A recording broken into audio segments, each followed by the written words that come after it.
Welcome to the finals of the ePremier League live from London. This is what everyone wants to win, the EPL trophy. 40 players have been whittled down to a final 8. All of them want to win it and win a share of £40,000. Kyle, I'm absolutely buzzing, mate. What a week it's been so far. We've got 4 competitors on the PlayStation, 4 competitors on the Xbox, and like I said, there's been so much drama, there's been tension, there's been late goals, plus there were some penalty shootouts as well, and this is the road to the final. One of our quarter-finals is 5 goals to 1, the other one 4 apiece. The running race. Now look, Mane's on side. He could be through. I think he is. Ball roll, that's Leeds. In my opinion, on their way to a semi-final. Wolves score. We go to extra time. It's that simple. Sean Flossie. He has been the surprise package in this tournament. Brilliant feed. Saint-Maximin. Oh, no! Zinchenko! Zinchenko, you beauty! What a header! Still it's alive. Back to goal. He can't turn. Zinchenko, the Ukrainian, has just sent Arsenal into a top 4 finish. Counter-attack, men forward for Jazz. Danger here.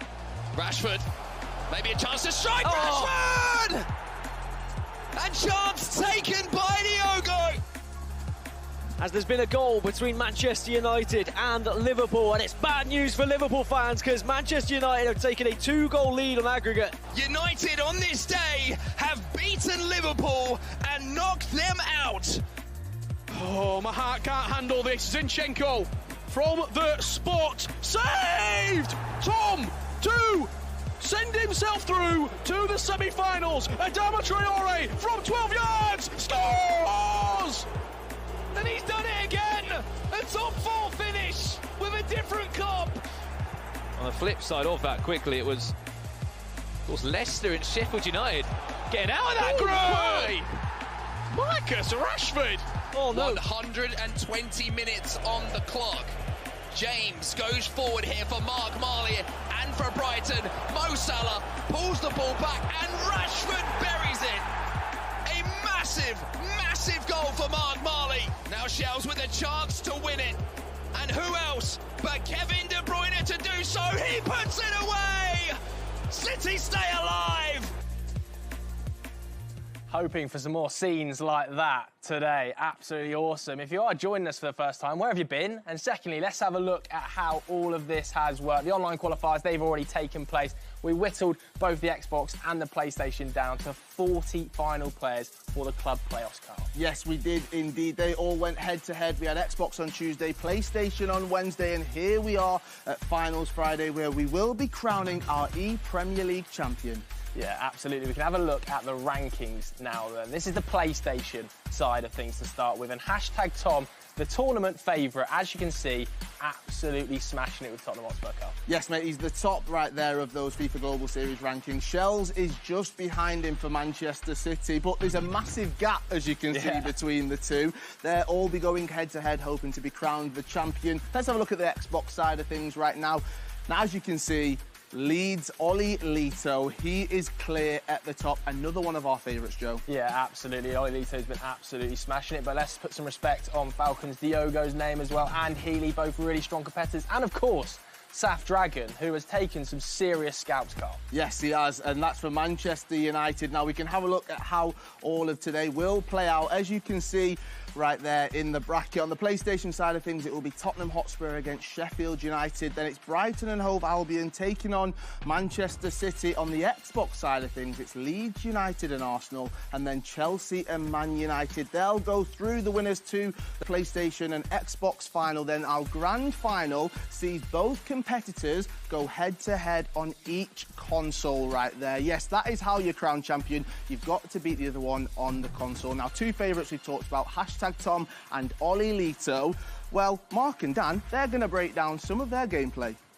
Thank you so much, Carl. Yes, 2 of the favourites indeed, and for a reason. Mark, kick us off with Oli Lito. I mean, the man was absolutely sublime yesterday. One of the goals we're going to look at is a great example of the use of the player lock, but not only just the use of the player lock, how you can use it to fool your opponent, to kind of come up with a little bit of a ruse as to where you're going to play and what your next phase of play is going to be. And we'll stop the clip here, and you can see Marcus Rashford is the player that Oli Lito is currently controlling. He's just decided to employ the player lock to make this player over here, which is Son, make a run that he controls, trying to make Kyle Walker, who Stokes is defending with, have to guess. Is he going to go left? Is he going to come inside? Is he going to run behind? And make it very, very difficult to defend this particular attack. As we roll it on, though, Ollie Lito decides, having made that run, and the run has been covered by Kyle Walker, hey, I've got a much more simple route to goal now. I can take that player lock off. I can run straight towards goal, attack the goalkeeper, and as you can see here, by choosing to disengage the player lock, he then has a simple ball inside to Saka, and it's just a great example there for Ollie Lito of how he makes these split-seconds decisions, as well as having the technical and mechanical ability to pull off something like that against such a great player like Stokes. There's a lot of mind games in FIFA 21, especially when you get to the latter stages of the game. And if we first focus here, you can see this is going to be the last attack for #Tom in his matchup. Otherwise, it's going to extra time and maybe even the dreaded penalties. And if we run the clip on, he has lots of space on the left-hand side, muscles off the defender, and then he has a couple of options here when he receives the ball with Son. You can either go left side of Virgil van Dijk, slightly tricky, a very physical player, might muscle you off the ball, also could go for an auto block. You could go right of Van Dijk, take a finesse shot to the far right-hand corner, but of course another defender there that could block that attempt. So instead, you've got the third option of playing the ball to Mahrez, who's waiting in the centre of the box. Good to spot it at this stage of the game. Plays it to Mahrez, but it's going to be on his right foot. Mahrez, his strong foot is his left. So you've got the thought process. Do I turn on myself and go for a finesse shot with the left foot on his stronger foot? Or do I take that risk of actually shooting with his right into quite a lot of space that the goalkeeper has left there? Tom goes for the risk, and he is rewarded with that risk. And you can see all of these decision-making kind of skills that he has in the late stages of the game just is why he is one of the best players in this competition and why I think he could make it all the way to the grand final. I know, phenomenal nerve from Tom there. Great goal from Ollie Lito. Like you said, two of the best players we have in the competition. Speaking of players, though, we have to speak about some of the foot items on the pitch that have been getting the job done. Defensively, Dan, I know you absolutely love this item.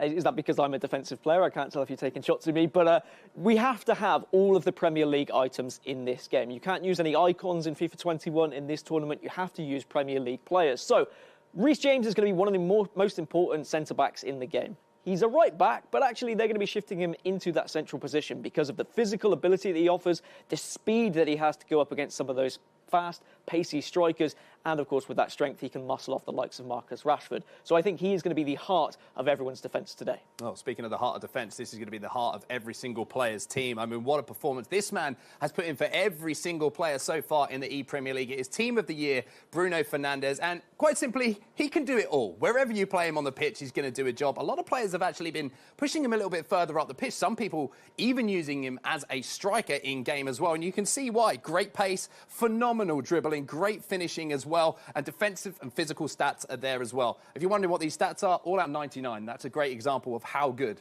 this item is. Also got the 4-star weak foot, got the 4-star skills. He really can do it all, Dan. He can, but don't worry, Man City fans, they're not all 99 stats. He's still just slightly lower, but another Manchester United fan, just to rub it in, a Manchester United player in Marcus Rashford. He might be a left midfielder, but he's going to be playing up top for the majority of players today, mainly for his physical ability, but also for those 5-star skill moves. We have noticed throughout this tournament a lot of players struggle without the 5-star skillers in the Premier League, so Rashford usually is that focal point. A lot of balls are going to be played to him on the edge of the box, so he can use those 5-star skills, get past those defenders, and then hopefully get a shot away. He's certainly going to be an important part of everybody's team moving forward, as are the other two players that we highlighted. They've been impactful so far, Joe. We'll have to see on finals day if they can continue to do the same. Yeah, always good to see Marcus Rashford and Bruno Fernandes scoring goals. It has to be said. But yeah, don't go anywhere. It is time for a quick break now. But we've got a massive game coming your way after it between #Tom and M. Hayward. I cannot wait to get into it. Don't go anywhere. We'll see you in a bit.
Welcome back to the ePremier League finals live from London, where our semi-finals are just about to kick off. You can see all 4 of them on screen now. Then on the Xbox, we've got Leeds United, Oli Lito taking on Healy representing Arsenal. We've also got a historic Premier League battle between Chelsea and Manchester United. South Dragon looking to take a few more scalps today. We've also got on the PlayStation side of things, Brighton represented by previous finalist Mark Marley taking on Kyle's beloved Manchester City, and our featured game, Spurs vs Sheffield United Cup. Yes, this is the one we will be watching. I'm so excited. The current ePremier League champion, #Tom, he takes on M. Hayward. I think it's time to kick the ePremier League on. Richard, Brandon, it's over to you guys.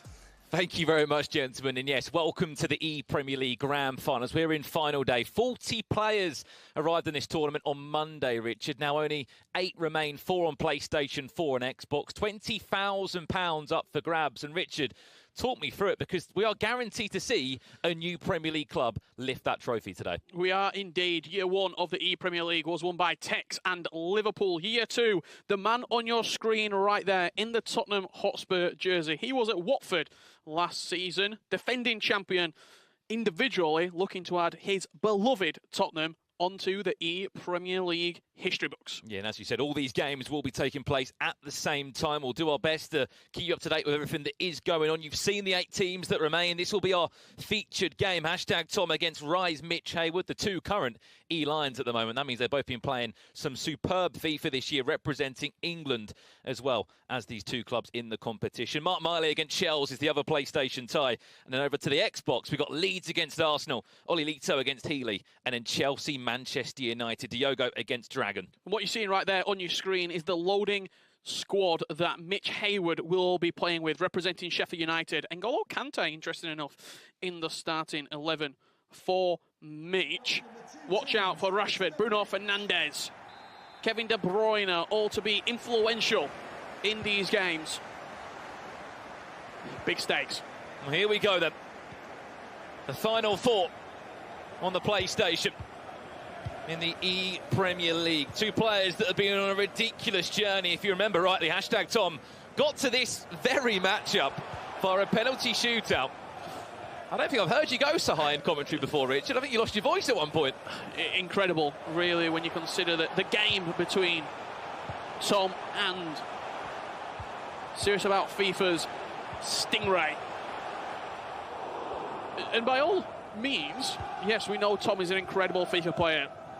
One of the top players in Europe, as you can see by the Global Series rankings that were talked about earlier. But by his own standard, he didn't play that well in the opening day of the ePremier League. And on the flip side of that, Mitch probably playing some of his best FIFA that we've ever seen him play this year. Yeah, well, Tom made it look plain sailing. He came from Group A. He had to defeat Brighton of Albion's Mark Marley, who's also in the top 4. That was a 7-3 victory. And then a very narrow win against Leeds United's Michael Fisher. As we would have saw that nervy penalty shootout against Liverpool to knock Liverpool out of the Premier League. Unfortunately, no Liverpool in the finals day. That's the first time that's happened. Here comes Mitch Hayward now with his first real chance of the game. Bruno Fernandes, a brilliant save from Nick Pope there. It was great feet in the box from the Portuguese midfielder. Just couldn't angle the finish. Ball into the box. Virgil van Dijk will be looming around that area. He has been absolutely remarkable over the 2 days of action we've seen so far in the Premier League. Scored so many goals from set pieces as the Dutch defender. Ball into the box again. It needs Reece James just to poke the one out for a corner again. This is Sheffield United on the front foot. And every single time these corners getting whipped in, it's looking for Van Dijk to win that initial header, whether it be on goal or just a flick down into the danger area. Early stages though, Mitch certainly on top, penning Tom back and forcing him out wide to get out. Look at the space. Alan Saint-Maximin's got now. He's got options in the box, potentially so, to open up Spurs' account in this one. He goes on his own. That's the Frenchman. Quite an ambitious angle from that sort of distance. Don't get me wrong, we've seen them go in before. Speaking of goals that are going in, South Dragon leads Chelsea by 1-0. Let's go and have a look at that goal right now. Manchester United against Chelsea. This is on the Xbox in the semi-final. It was De Bruyne into Sadio Mane, and a man playing some sublime FIFA South Dragon leads by a goal to 0. All 4 semi-finals playing simultaneously right now. 2 on the Xbox, 2 on the PlayStation. Chance for Mitch Hayward to go 1-0 up. Marcus Rashford tucking it past the goalkeeper. And that early pressure paying off for Mitch. Well.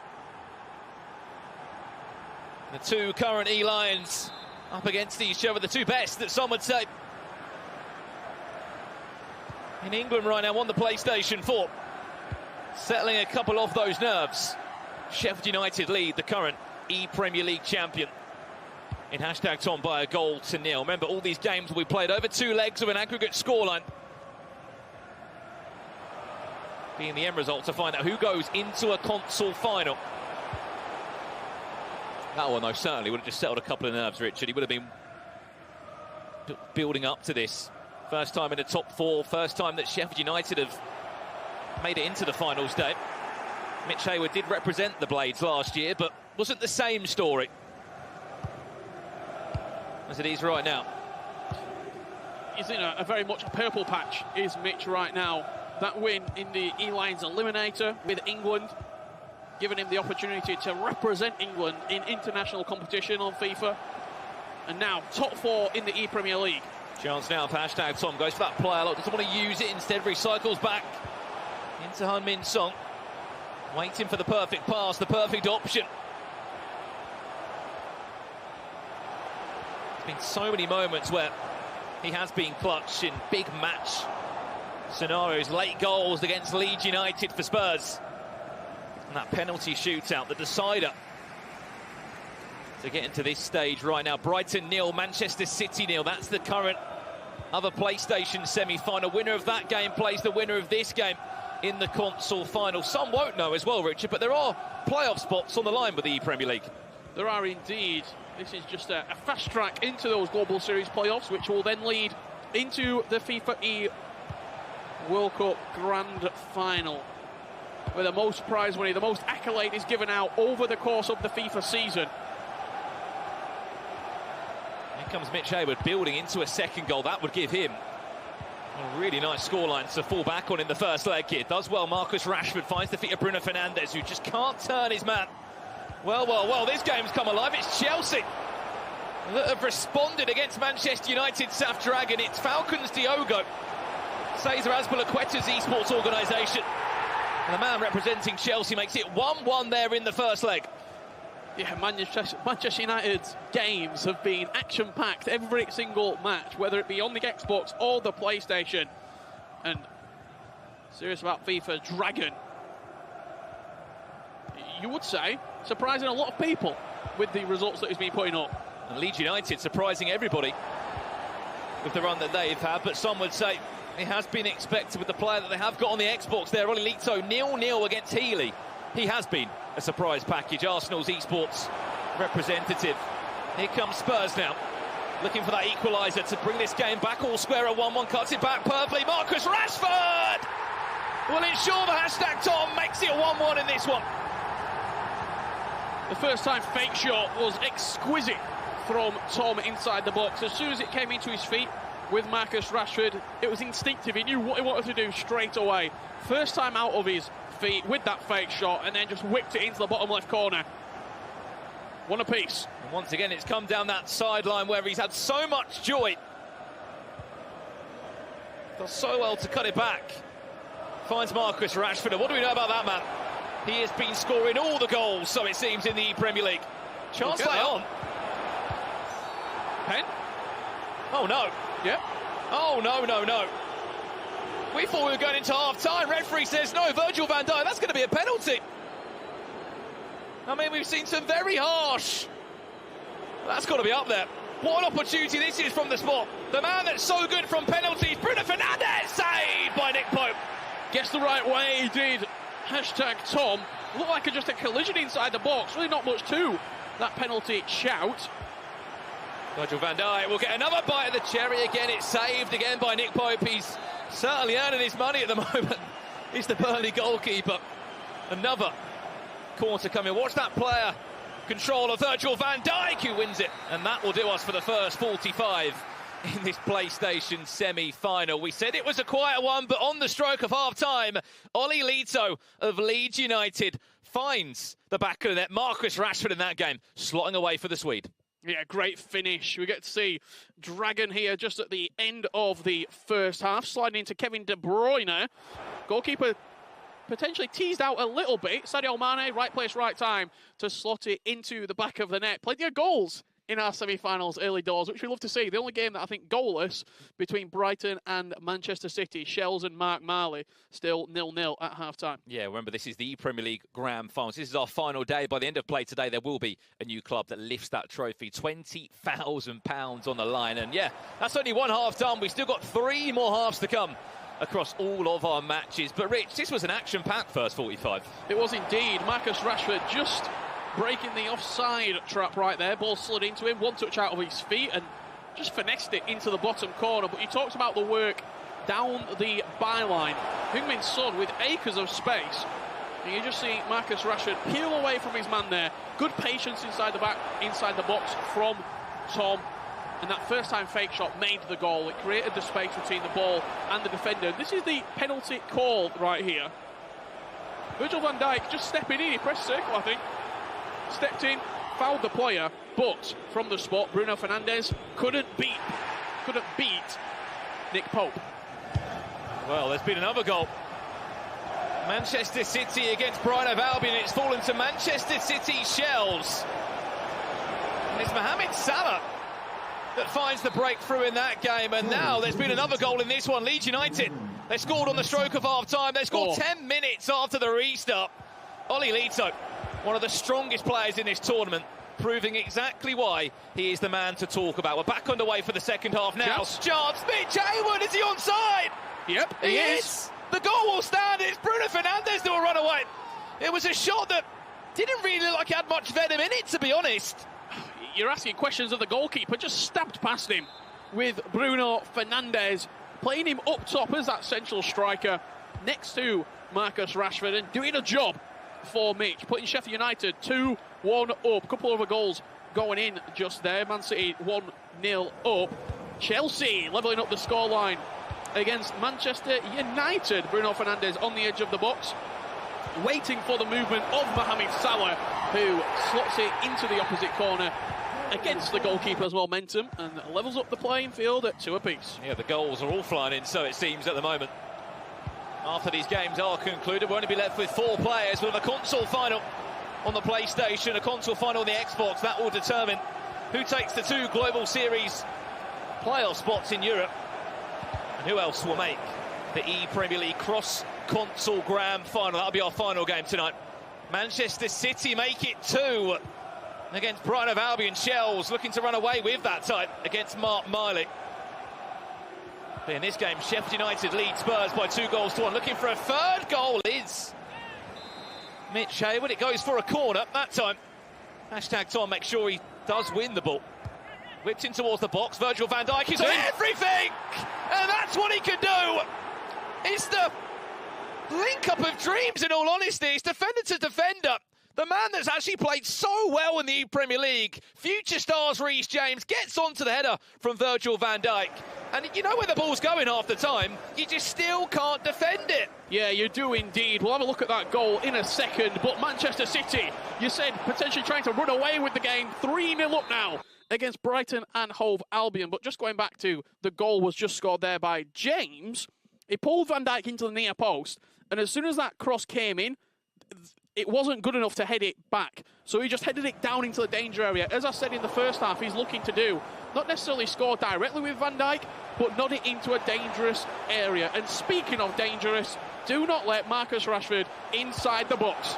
And that's a massive goal, because that's the first time that Chelsea have led in that game. They've been chasing that one against Manchester United. Well. If this is your first taster of FIFA eSports, well, you're in for a treat right now, because the goals are flying in every single game at this moment in time. 3-1 now, Sheffield United lead against the former Premier League champion. A couple of changes there to talk about in the final 30 minutes. It's 2 defensive changes for Sheffield United's Mitch Hayward. He's running back again. I mean, this is a great opportunity. A 2-goal cushion is already huge. A 3-goal cushion would be absolutely remarkable from leg number 1. See a lot of Martin Odegaard. He's been brought on to the pitch. Olilito doing what some would say expected of him in this matchup against Healy. Finesse shot into the top corner. Leeds United starting to run away with that semi-final tie. Yeah, their first time in the Premier League. Out of the 3 years it has been running. First time we've seen Leeds back in the Premier League. And well. They are on for a run to remember in the ePremier League. This game, don't know who hashtag Tom is. Where have you been all this time? He won the ePremier League last year with Watford. Defending champion. Ensured that he took that Spurs jersey on the PlayStation, ensured that he would be representing his beloved Spurs. And if you are a Spurs fan out there, do not worry, because there will be a second leg to come up. If this is the first time you're watching FIFA eSports, you're just joining us for the ePremier League, welcome. But the games are always played over 2 legs, so it's just a straight aggregate scoreline, no home or away goals. But there's a lot of time for this game to turn down many different paths. And also remember that by the end of play tonight, someone will be walking away with £20,000 in their back pocket, alongside ensuring that one club, I should say, will be crowned the ePremier League champions. Tom, even a goal to take into that second leg. He's playing very, very well. He's Sheffield United's Mitch Hayward right now. I think as well, just to add on top of this, looking outside the Premier League, Mitch would say this is an opportunity to sort of voice how good he is. Yep. It's just not a lot of opportunities to play at a stage like this. He'll be doing his parent club in the Rise as well. Very proud, I have to say. Well, here's directional nutmeg. Oh, that's clever. The directional nutmeg was perfect, and he made Tom fall into the trap of the tackle. Tom can plead his innocence, but the referee will point to the spot. And for the second time of asking, he's already missed the penalty, Mitch Hayward. Can he find the back of the net this time? No, he can't. Nick Pope again will be the hero from the spot. This game could be all said and done. It could be 5-1 up right now, Mitch Hayward. That's 2 penalties he's missed. Will they come back to haunt him? Those missed chances, those missed penalties. That's twice Tom has denied Mitch Hayward from the spot. On 2 separate occasions, surely. As you said rightly, those chances will come back and haunt him. If Tom can build back into this game. He's done it so many times within this tournament. He'll look to do it one more time now. Mahrez waiting to try and build that extra chance, find the extra player in the final third. And Mitch Hayward has been able to suck up all this pressure at the moment and deal with everything that's been thrown at him. Could that change now? Back to Mahrez! Very, very fortunate bounce. It just catapulted into the path of Riyad Mahrez. Scored a lot of big goals for Tom in the ePremier League, has Mahrez. One of the only competitors to back Mahrez from the starting word as well. But he caught that one sweet. Don't get me wrong, yes. You can look on the side. Yes, it was fortunate, the bounce back. For Mitch Hayward, you can see it inside of him as well. He's had 2 penalties that, yes, could come back and haunt him. I tell you what, Chelsea have turned this game around. Diogo of Falcons Esports and Chelsea finds a 2-goal cushion in the last second of that game. He was 1-0 down in that game, Richard, against South Dragon. He's 2 goals up into the second leg. What an incredible turnaround from Diogo. A player that we've not really seen that much of, especially in the ePremier League. He's been going about his business under the radar, but a very, very top FIFA player in his own right. And honestly, I wouldn't expect him to, I wouldn't. Yeah, he's been to a console final before, back in FIFA 19 with Fulham. Did lose the hands of Tex. That was on the this time. Of course, back in action on the Xbox for a different London club. A last change. It will be Curtis Jones that comes on for Mitch Hayward just to secure the midfield. Leeds are running away with that tie, 3-0. Manchester City were running away with that other game on the PlayStation. 3-0. I mean, it's been a first leg to forget about for Healy of Arsenal and for Mark Miley of Brighton Hove Albion. The furthest that the Seagulls have ever been in the Premier League. And that will do us 4-leg 1.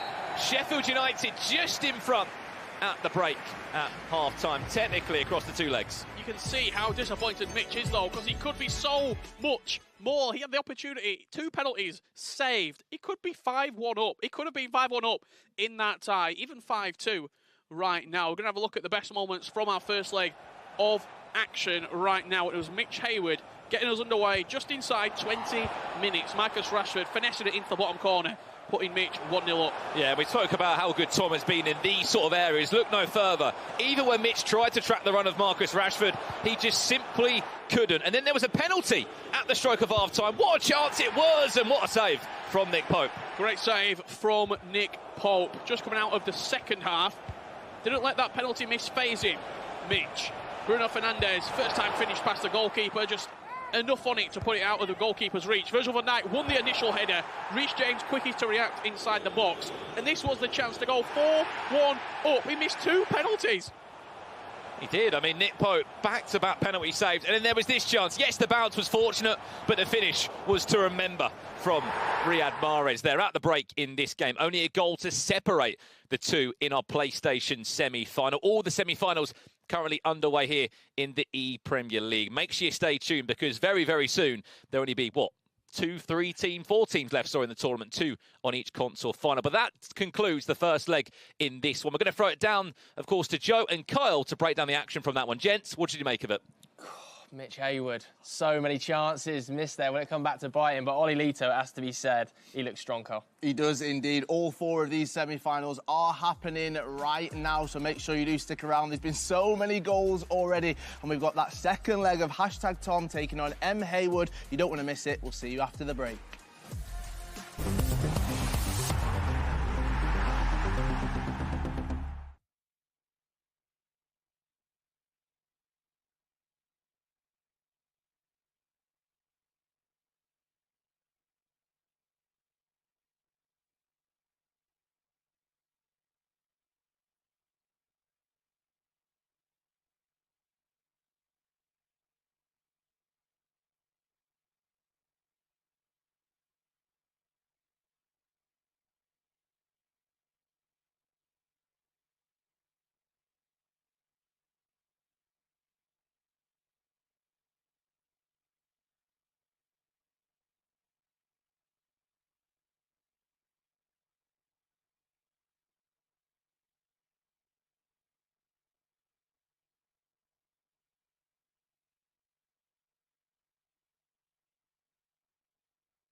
Hello and welcome back to the ePremier League. We're deep into the first round, the semi-finals here. There's been plenty of goals already, especially in our other games. We can see right here, Leeds taking on Arsenal. Oli Lito, who's top of the FIFA Global Series rankings on this side of the tournament, taking on Arsenal's Healy. He made it 3-0 going into that second leg, Joe. Yeah, very comfortable. This one was between Chelsea and Manchester United. We've seen Dragon take some huge scouts throughout this week, but he might be falling away now. It's a fantastic finish by Diogo, who finds himself in a 4-2 victory position. Very, very strong. Some fantastic goals here.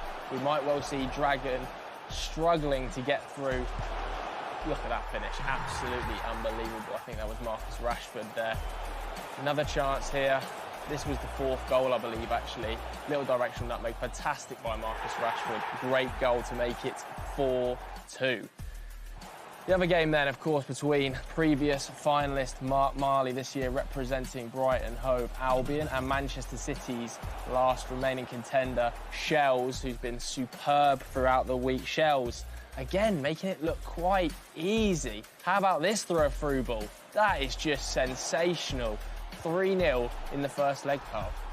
Yes, it is indeed, and we can have a look at our brackets right now. You can see in those semi-finals on the PlayStation side of things, the game we were watching, Tottenham 2 against Sheffield United, who've got 3 right there. Brighton and Hove Albion 0, Manchester City 3, and then on the Xbox side of things in the semi-finals, it's Leeds United, yes, Oli Lito 3, and Arsenal's Healy 0, and it's Falcons Diogo 4, Saf Dragon for Manchester United 2 right there. Plenty of action, plenty of drama, let's say, as we move forward into those finals, Joe. I'm looking forward to it, mate. So am I. Let's not waste any more time then. Richard and Brandon, take us away for the second legs. Thank you very much, guys. Yeah, I mean, let's just quickly talk about this. What a dream start for Manchester City and for Leeds United. Both 3-0 up at the break at the end of their first legs. However, the game in focus, a lot more tighter, isn't it? Spurs against Sheffield United will still be our game in focus. It's a lot tighter, but it could be all Sheffield United, in all honesty, when you consider how that first leg went. 2 missed penalties for Mitch Hayward. Will that come back to haunt him? We will find out right now in this second leg. Well, here we go then. As you said it perfectly, Richard. 2 penalties that were missed by Mitch Hayward. One at the stroke of half-time, one just before the end of the game. So I'll be happy that he's able to save both of them and score a late goal to bring a goal back and to ensure there's only 1 goal between the two. Remember, winner goes into a console final. Please do remember that it is Mitch Hayward that is up by 3 goals to 2. Of course, kicking from left to right in that Sheffield United red and white strip. Trent Alexander-Arnold whipping that one across things, the hands of Nick Pope, and Tom just been able to deal with that one. There you go, you can just see the aggregate scoreline changed in the right way now. Mitch Hayward, as we said, up by a goal, looking across the board. We'll keep you up to date with those scores as they do come in. Keep an eye on that right-hand corner of the screen. Leeds United still lead 3-0 against Arsenal. That's on the Xbox, remember. And also that Chelsea-Manchester United game, even tighter now, Richard. United get a goal back. Early goal for just about FIFA's Dragon right there. Only a 1-goal game right now. Let's have a look at that goal. Kevin De Bruyne for Manchester United, playing the ball into Marcus Rashford. It's Steven Bergwijn firing it in at the near post, and we're coming back to some action, Brandon. But before we get there, Shells certifying his dominance, 4-0 up now. But the biggest action, we missed it. Spurs have responded. Tom has responded. Mahrez, the double-tap pass was perfect into Marcus Rashford. And just like that, we're all square at 3-3 in this game. It took him 10 minutes. We said those penalties would come back to haunt Mitch Hayward. They have come back, and they've done exactly that. 3 apiece right now between Sheffield United and Tottenham Hotspur.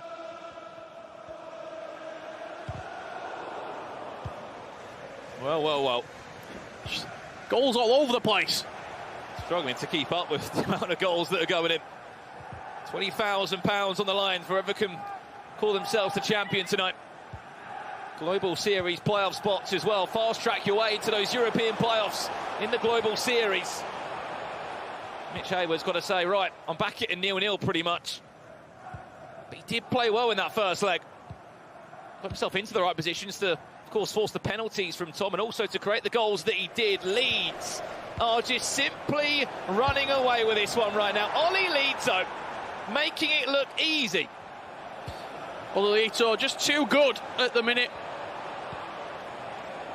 Can we put in Arsenal and Healy out of the competition? 4-0 up. This is a miraculous comeback from Arsenal. Yeah, the defending ePremier League champion now coming forward. Looking to go in front for the first time in the game. See that offside trap there played by Mitch. He's trying to catch Tom out, and Tom's not falling into the trap as of yet. Waiting for the right time to go forward. Can he find the perfect gap? He's got Marcus Rashford and Mahrez queuing up. Waiting to try and catch Reece James or Virgil van Dijk off guard. There's potentially that ball. Zinchenko does well. He's had quite the tournament as the Ukrainian fullback. I was about to say, Zinchenko, a player that you don't typically see used in a lot of competitive FIFA, but given that we're playing in the ePremier League and it's Premier League players only, he was the obvious choice at left-back. He's been incredible, has Zinchenko. And maybe there'll be a kick-on effect into other competitions where he will be continued to be used. Yeah, the Manchester City fullback has been heavily involved in all the teams. You're wondering what the squad restrictions are. It's just Premier League players only on FIFA Ultimate Team. Chance to get the ball forward now for Rise Mitch Hayward. Goes for that manual player lock to try and get Marcus Rashford on the ball. Goes for a corner. Been dangerous. That's the third of this game gone in our PlayStation semi-final. Ball whipped into the box towards Virgil van Dijk, and it's the header from Trent Alexander-Arnold. I think he would have preferred a volley. And every time one of those corners comes in, you see Tom, little look to his left-hand side, to his teammate in Shorey. He's coaching him as well. It's just sort of the... How is he so good from these set pieces? Every single set piece that comes in, especially from the corners, is creating chances, is Mitch Hayward. And it's something that Tom has to realise. De Bruyne do his best to pull apart this defence of Sheffield United. I think the key thing is from those corners, you know it's going into Virgil van Dijk, but still... So hard to stop him. You just can't stop it, can you? And even if you try and mark it with Virgil van Dijk, there still is such a 50-50 there. Does win the ball back well there, De Bruyne. Say Maximin. There's been a goal. Arsenal have got a goal back. There's about 33 minutes played in that game. Saka, the Arsenal man, the future star item, will pull a goal back for Healy. However, things aren't looking great for Brighton of Albion right now. They're 4-0 down against Manchester City. Shell said he was feeling good. Well, I'll tell you what, he looks even better right now. He'll be playing the winner of this game if he can hold on to that 4-goal cushion. Last chance, maybe the first half it. Nice directional nutmeg into space. Chance for Saka! Fantastic use of that acceleration boost, that directional nutmeg down the line, the bridge touch. Simply too quick. Ball whipped across the box, and Saka slotting past the goalkeeper. Diogo starting to run away with this game here against Dragon. Currently 4-3, that cements him a 5-3 lead right now. Chelsea against Manchester United. You talked about a comeback potentially for Arsenal. Well, I think you can put that one to bed. 5-1, Ollie leads. Yeah, Leeds looking in cruise control right now. That could be a Leeds-Chelsea Xbox final. 2 goals down is South Dragon of Manchester United. Diogo cruising forward. Just rubbing salt into those wounds as he scores his penalty with Bruno Fernandes, the Manchester United man himself. Back to this game now. Last chance of the half will fall to Tom of Spurs. Currently 4-3 down in this one. Mahrez can't get round the corner. Reece James defends well, and that will do us for the halfway point in this game. A goal coming between the two, but we've got to talk about it. A brilliant directional nutmeg into space it was, and then the cutback was even better into that future star's Saka. Did so well at the finish in such a pressured scenario. Yeah, absolutely. We're going to have a look at the best moments from our second leg of action here. Tom did start with a vengeance. Little directional, I should say, double tap pass into Marcus Rashford. He hits on the half volley past the goalkeeper. I just had directional nutmegs on my mind. Have a little look at this. I'll say Maximin breezing past Trent Alexander-Arnold. Saka inside the box, slots it into the opposite corner and giving Mitch a lead again in this tie. Only 45 minutes left. Time slowly starting to run out for the defending champion. Yeah, I mean, just a quick mention on those players involved. It seems like Saint-Maximin and Rashford are the 2 goal scorers normally, but Saka getting the nod and the start for Mitch Hayward. Yeah, absolutely. I think Saka, Kante as well for Mitch. He's using him slightly more defensive. And also Bruno Fernandes pretty much up there as a striker as well for Mitch. So slightly unconventional approach in his player selection, which is certainly doing the business for him. Well, no doubt, when you came into this tournament, you saw the full 20 players on both consoles. I think many people already alluded to the fact of Tom being one of the strong favourites. You look at the form that he's had this year outside of this competition. He's the highest-ranked player within the UK on the PlayStation. He's second in the whole of Europe, if that doesn't tell you enough of the season that he has been having. And he's already got an ePremier League within the trophy cabinet, so... Look to double down. At times it looked nervy from the run that he had in the tournament. He had a more cruise control game against Brighton of Albion in his Group A. That was a 7-3 win. But Michael Fisher of Leeds gave him a real tough game. That was back on Tuesday. Chance to come forward now. It's been anything but plain sailing in the last couple of games for Spurs' player in #Tom. Does he have another remarkable comeback in his locker? Well, every time he's been questioned in big match scenarios where there's all the pressure on him, he's always provided an answer. No doubt that this ePremier League victory for him back on FIFA 20 was that sort of pinnacle moment that he was building towards. Trying to win a tournament. The ePremier League was that for him. No doubt the toughest game he's up against now. Mitch Hayward, chance to make it 2! Bruno Fernandes got his legs in a twist, I think. They're running into each other. I think Saka denied him for actually having a clean shot at goal. I think Mitch Hayward knows it as well. Chance to come forward now for Tom. He's got options in the box. Watch the comeback.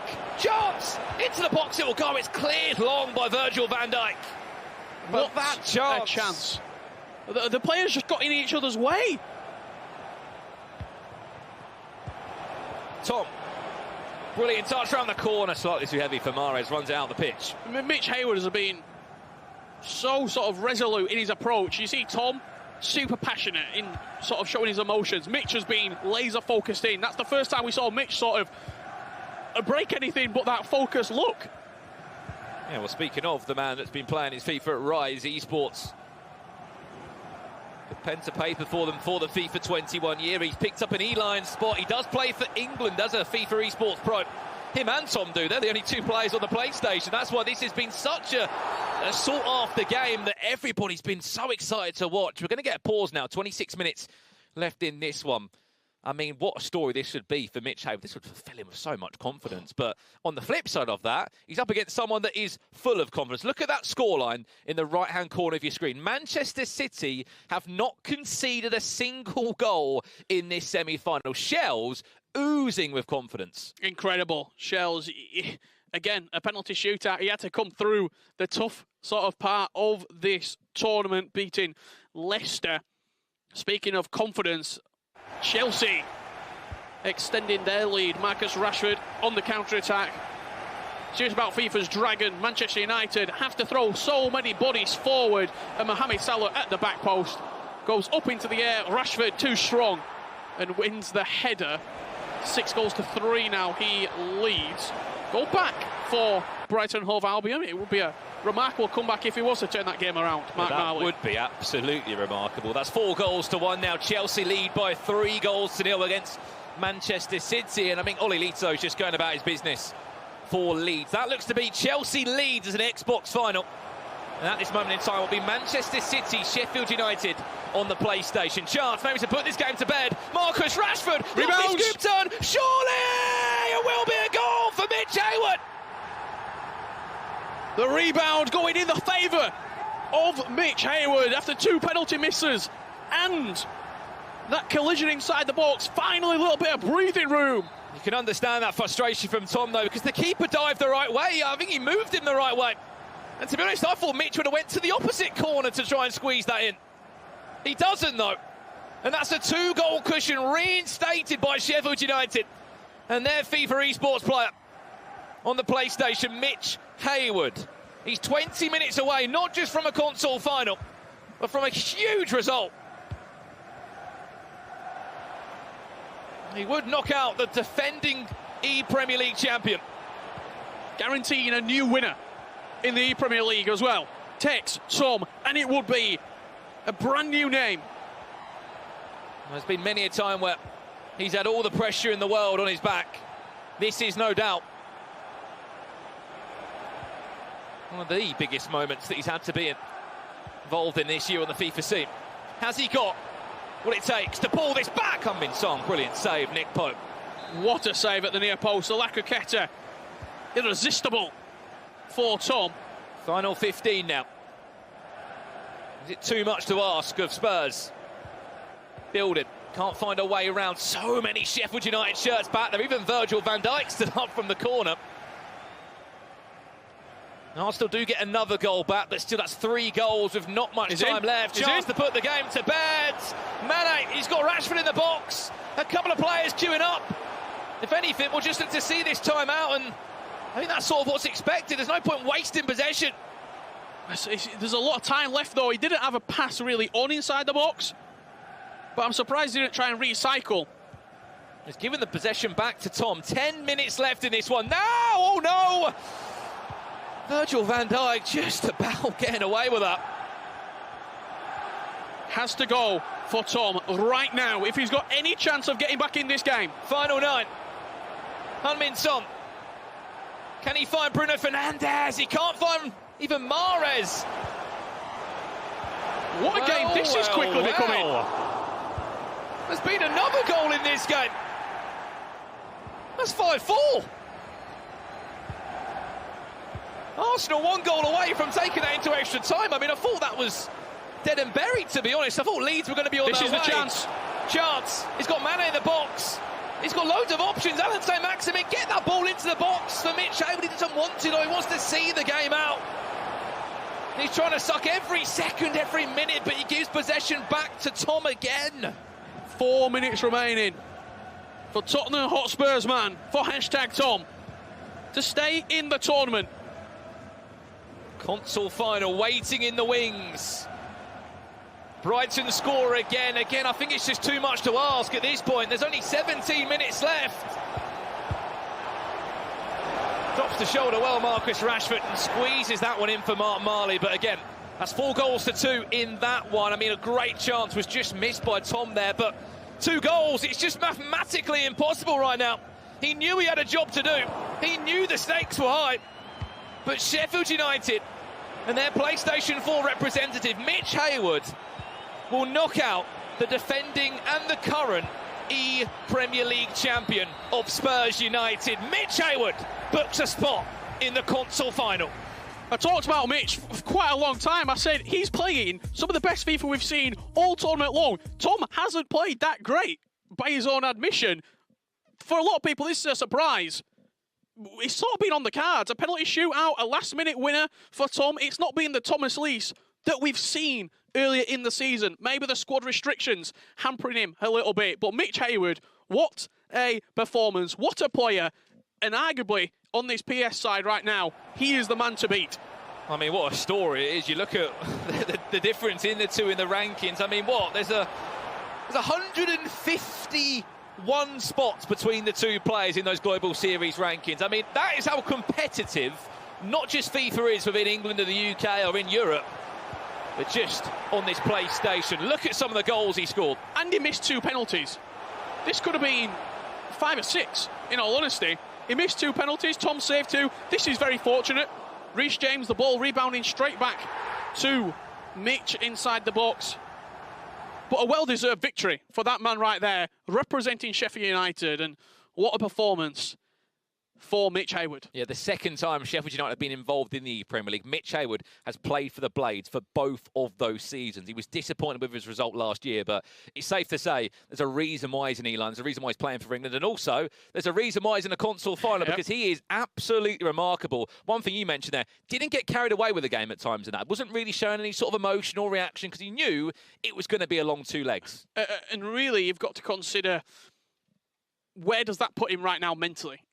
Every single time we spoke to Mitch, we spoke to him with E-Lions, whether it be in other tournaments, he said, Tom is my biggest rival. He's the one that I want to avoid. He's the player that I don't want to play. He's just beaten him. He's beaten his Goliath right now. There is nothing stopping Mitch Hayward from going all the way here in the ePremier League. We'll have to wait and see, Rich. We'll have to wait and see. We'll go, of course, from 8 down to the final 4 in the Premier League. I'm going to throw over to Nicole, who's catching up with some of those finalists. Yes, what a game we just had there. And I am here with Mitch.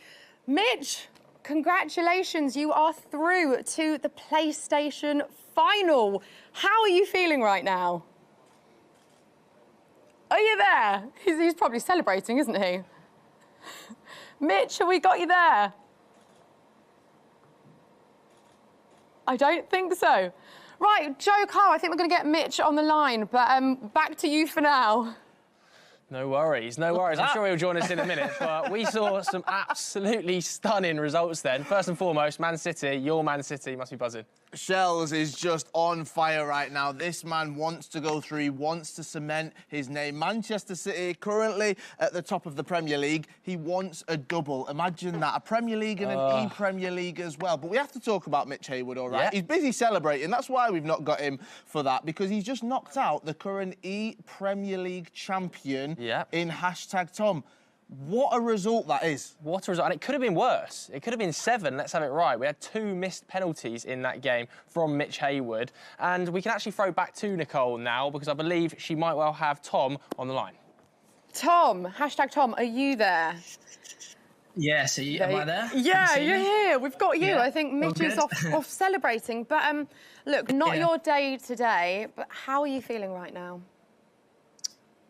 Yeah, I'm updated. It's been a few finals this year where I've let myself down in the big games, and it's another one that sort of slipped past it. But fair play to Mitch. I want to say well played to him. I think he massively deserved the win. Obviously, I had 2 penalty saves as well. Good luck to Mitch. I hope he does well in the rest of the tournament. But yeah, right now I'm absolutely devastated.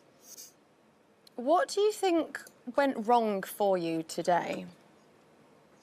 What went wrong for me? There's just something about me in semi-finals and finals right now that just isn't clicking. I think if that was 2 days ago, I probably would have played much better. I think it's very hard to come into a semi-final as your first game of the day. I'm really not used to that, and it's something that I've struggled to adjust to. So, yeah, the first game on, I'm always a slow starter, and today it showed. I didn't play well, and Mitch just came out and played unbelievably. So, fair play to him. He deserved it. And obviously, you know Mitch very well. You were both E-Lions. Do you feel like he could go all the way now? Yeah, 100%. It's anyone's game. I always say everyone on PlayStation's very, very good. There's a lot of talented players left. I don't know what the Mark and Shell's result was, but them two are great players as well. So I think it's any really, if Mitch keeps playing the way he did against me, he can go all the way, and best of luck to him. I hope he does. And have you enjoyed it at least? I mean, look, you have kept us on the edge of our seats. Yeah, you know what? It was a lot of fun the other day, the last-minute winners and the penalty shootout. Obviously, right now, it doesn't feel great, but I hope everyone enjoyed watching. Hopefully, the finals and the grand finals are even. Well, thank you so much. You've given us a lot of entertainment, and hopefully you'll stick around and watch the rest of the competition. But thank you very much, Tom. Yeah, thank you. Cheers. And I think we now have Mitch on the line. Mitch, are you here? Did you do a runner? Were you all celebrating? No, funnily enough, I actually have my earphones. One of them's broken, and I had the wrong one in, so I thought no one was talking to me. Oh, no. Not ideal. Well, I mean, how are you feeling? What is going through your head right now? You must be absolutely buzzing. Yeah, I mean, first and foremost, I just want to say, you know, GG to Tom. He's an amazing player, and I'm sure he's going to do crazy things in the future and in playoffs this year. So just GG to him first of all. And yeah, I'm just absolutely over the moon. I mean, I think I played over both the games. You know, I gave him my all, and with the 2 penalty misses, I thought maybe it wasn't going to be my day, but yeah, luckily in the end, managed to get over the line really. It's fair to say that #Tom was probably the favourite heading into this game. Were you quietly confident? Did you back yourself? Yeah, I think it's pretty. Tom was his favourite in the tie, but yeah, I mean, of course, I have to back myself, otherwise there really is no point of turning up. I knew it was going to be tough, but I prepared for the game, and yeah, like I said, I think I played really well, and overall, I think I deserved to win. So. You did indeed. And how were the nerves? How did you stay calm? Yeah, I mean, I don't know. When it comes to FIFA, I'm typically quite a calm player. I don't really get too pressurised in situations. So yeah, I think it's just part of how I am as a person, I guess. So yeah, I just quite okay. And you said winning a title like the ePremier League is the ultimate goal. How would that feel? No, just absolutely unbelievable. I mean, to be in this position right now is it's crazy. I didn't expect to be here, to be honest. But yeah, to be here now, the aim is absolutely to win it. I'm not here just to take part in the final. I want to win. So yeah, it'd be amazing, really. Brilliant. Well, I'll let you go and prepare for that PlayStation final. Good luck. Thank you very much. Cheers. Thank you. Back to you guys. Yeah, thanks very much, Nicole. That was, I mean, incredible from Mitch, wasn't it, Cole? It was. As we said, he's knocked out the current EPL champion in #Tom. Can he go all the way? We will be finding out. There was plenty of other semi-finals that were happening at the same time as well. Let's have a look at some of those goals right now. Manchester United, Saf Dragon.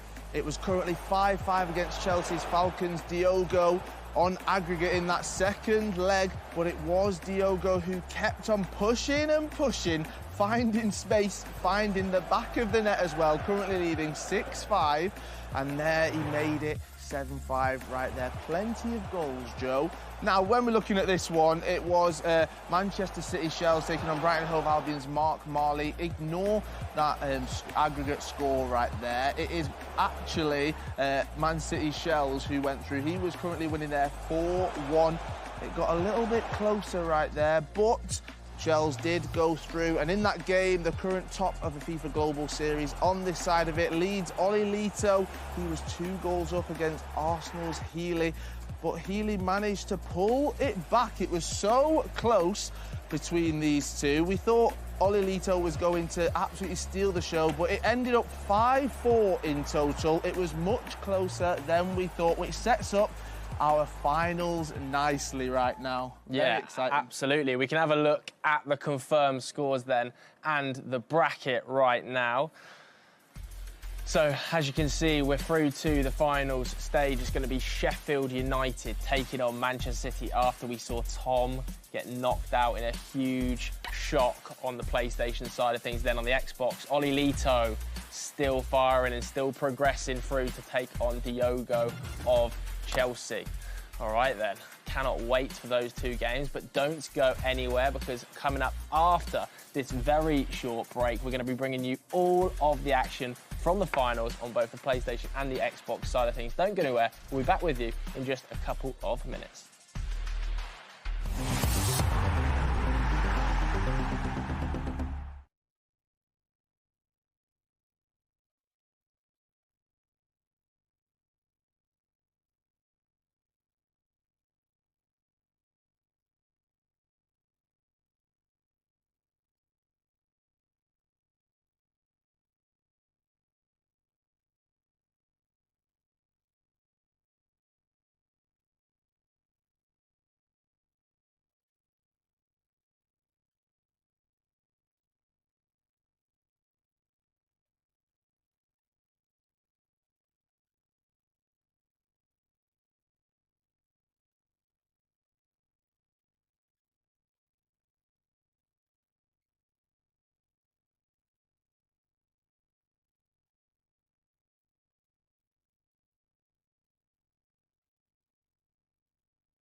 Welcome back to the ePremier League finals live from London. I'm Joe Tomlinson, joining me Carl Walker. Carl, what start? Oh, what a start indeed. All four of our semi-finals right there, providing lots of drama, lots of goals. It set up both of the finals. On the Xbox side of things, we've got Oli Lito representing Leeds taking on Falcons Diogo for Chelsea. And on the PlayStation side of things, we've got Mitch Haywood representing Sheffield United and Shells representing Man City. Let's get over to Richard and Brandon. They're going to preview that final for us. Thank you very much, gentlemen. And yeah, I mean, let's talk about this one, Richard. 20 players came into the Premier League on the PlayStation. Only 2 remain. As you said, I think everyone expected Tom to go the full way, or at least to a console final. But no matters, less. We've still got Manchester City against Sheffield United, 2 very good English players. What's your thoughts on this one? I mean, when you consider that both grand finalists from last year have just been eliminated in one fell swoop, both Mark Marley, who played for Bournemouth, he was the Xbox grand finalist, Tom for Watford on the PlayStation, both booted out of the competition. Guaranteed new winner, ePremier League 2021. Yeah, as we said, the winner of this game will be in those playoffs in the European FIFA 21 Global Series rankings. That in itself is a money can't buy position. But, I mean, coming into this one, you've got 2 players, a very different season. Shells is full of confidence, and Mitch Haywood even more so. Yeah, absolutely. We're going to hopefully have a look at some of the goals and the moments that got us into this position with both Shells and Mitch Haywood. But I think for Shells, he's been in this position quite a few times when you regard his opportunities in previous FIFAs. Saw him on this stage right here, FIFA 19, lost to Maestro. Is he going to be able to deal with this pressure? Yeah, that's the big question indeed. So for any further ado, I think we better throw up to Mark and Dan, who've got the coverage of this PlayStation final. Wonderful stuff, gentlemen, and it is time to get into this game. I mean, Dan, it's been an amazing tournament so far. Today's got that special feel about it, though. It is finals day. All of these players now who have got to this stage are going to be feeling that pressure even more. But, I mean, talk about upsets. This side of the bracket's been unbelievable. This is not what we would have expected, especially after what happened last year, and we had the 2 finalists knocked out after what Richard was just saying there. But what a fantastic PlayStation final we've got coming our way. We've got Shells, who has been that player that has always been there or thereabouts, right? But I feel like a title would really lift him to that next level of player. But Mitch, the form that he's in at the moment, this is going to be scary. Unbelievable performance from Mitch in that last game as well, taking down last year's ePremier League champion in Tom, and doing it in a pretty convincing fashion as well. Usually scraping out any kind of result against a player like #Tom is something to be talked about, but the way that he did it, he just seemed to control the game, which is usually what Tom does to his opponents. And it could have been so many more as well. The penalties that were possibly there for him that he missed, maybe that's something he needs to work on going into this final against Shells. If he gets a penalty, needs to be putting them in better positions. They were kind of just slightly left or right of the keeper, needs to be right next to that post. Yeah, and Shells knows all about penalties. The way that he got through yesterday to this position, he finds himself in, the penalty shootout yesterday is probably still in the back of his mind somewhere, but you can see that both players now just settling down and getting ready to get this final underway. This is the PlayStation final. All of these players battling out over, it's been weeks and weeks and months to get to this position now, Dan, but it's Sheffield United versus Manchester City. It is Mitch Haywood taking on Shells. And of course, a chance to get closer to that prize money as well. £40,000 on the line in this tournament. And if you can get to that cross-console final, you get yourself a share of it. And this is the first stage now for either of these players to be able to taste that success, taste that prize money, and get closer to lifting that trophy. And both of these players going to be absolutely riding high on confidence after their last 2 performances in the ePremier League.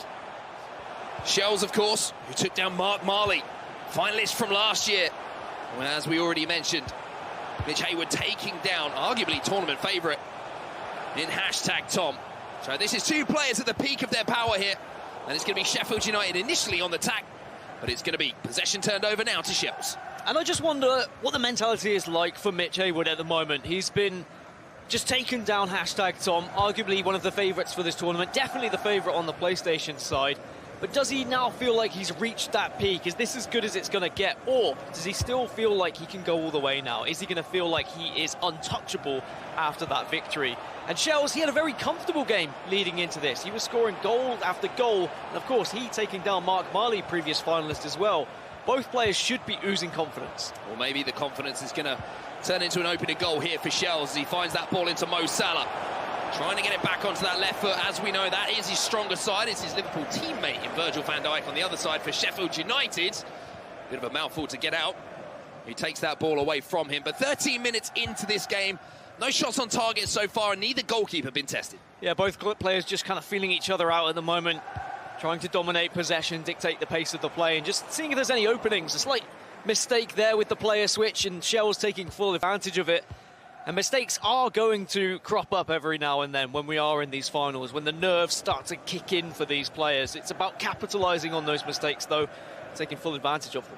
The 2 legs of FIFA to decide who will be the #1 PlayStation player in the ePremier League, and they will move across to that cross-console final where we'll decide our overall champion.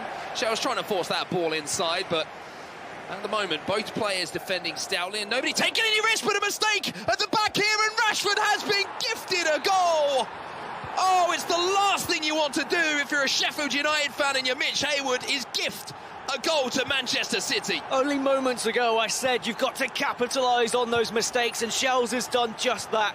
The heel to get round the keeper, quick thinking from him, and he's rewarded with a goal lead, and that is going to do absolute business for Shells in the way he's feeling. The confidence is going to be flowing through him. But on the other side for Mitch now, that is going to be absolutely detrimental for his mentality. Yeah, absolutely heartbreaking for him. He would have wanted to make Shells work as hard as physically possible to get a shot at goal. And he just, as I said, it was gift wrapped. It was presented to him on a plate. And Shells said thank you very much. And now Shells, you can see, starting to come forward with a little bit more gusto. And he's in on goal again, and he doubles his lead. And Shells is looking absolutely brilliant. Forget just like London buses, just like Manchester buses at this point. And how many is Shells going to get?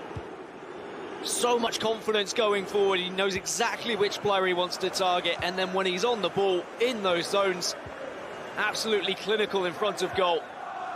Mitch Hayward needs to just calm things down a little bit, slow it down, and not allow Shells to get out of control here. The perfect start for Manchester City Shells. And one thing that I've noticed, we spoke to him quite a lot over the last few weeks and months or so, is a very much more relaxed personality to him. Isn't putting that pressure on himself, just wants to let his game do the talking. 2-0 up inside the first half an hour here. The perfect way to start, but a good answer back here might be for Sheffield United and Mitch Hayward to find their way through on goal, but just a few centimetres away. The player in the middle for making contact and halving that deficit. Centimetres, millimetres, it was blooming close, and Shells knows it. And now he's up the other end with Mo Salah. Ball roll away, goes for the directional nutmeg. Reece James has to be strong. And those moments where you do come so close to scoring, that can be so difficult for your mental game, especially if your opponent goes up the other side and scores. So good that Mitch was able to hold on and just shrug off Salah there. Because if that was a third, I would have been saying that maybe we're already looking at one of our console finalists. But at 2-0, this game is still very much open. Lots of time left, of course. Yeah, doing really well on this far side here. Mitch Hayward initially to create a little bit of space for himself. Went for that player lock, but just got caught dawdling on the ball a little bit. Shells recognising that player.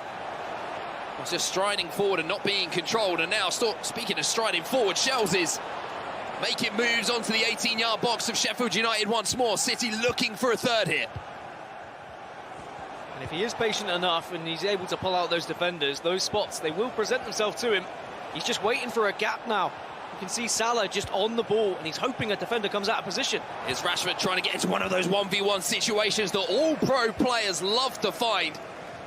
Unfortunately, though, couldn't make the most of that situation, but just 5 minutes till half-time.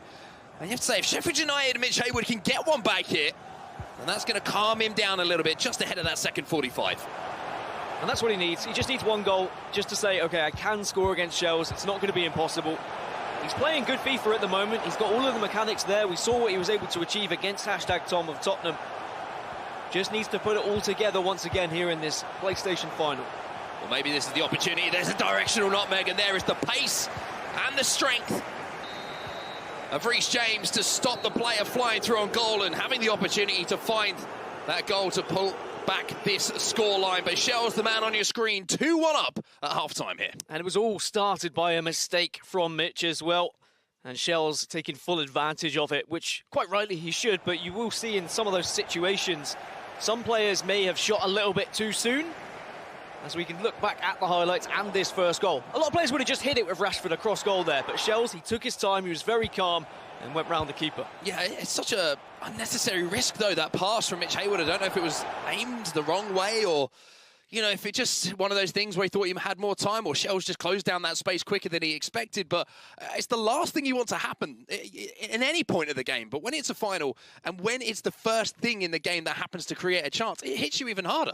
And it does happen, though, in finals. It happens when you get nervous, because you're overthinking sometimes about where you want to put that ball.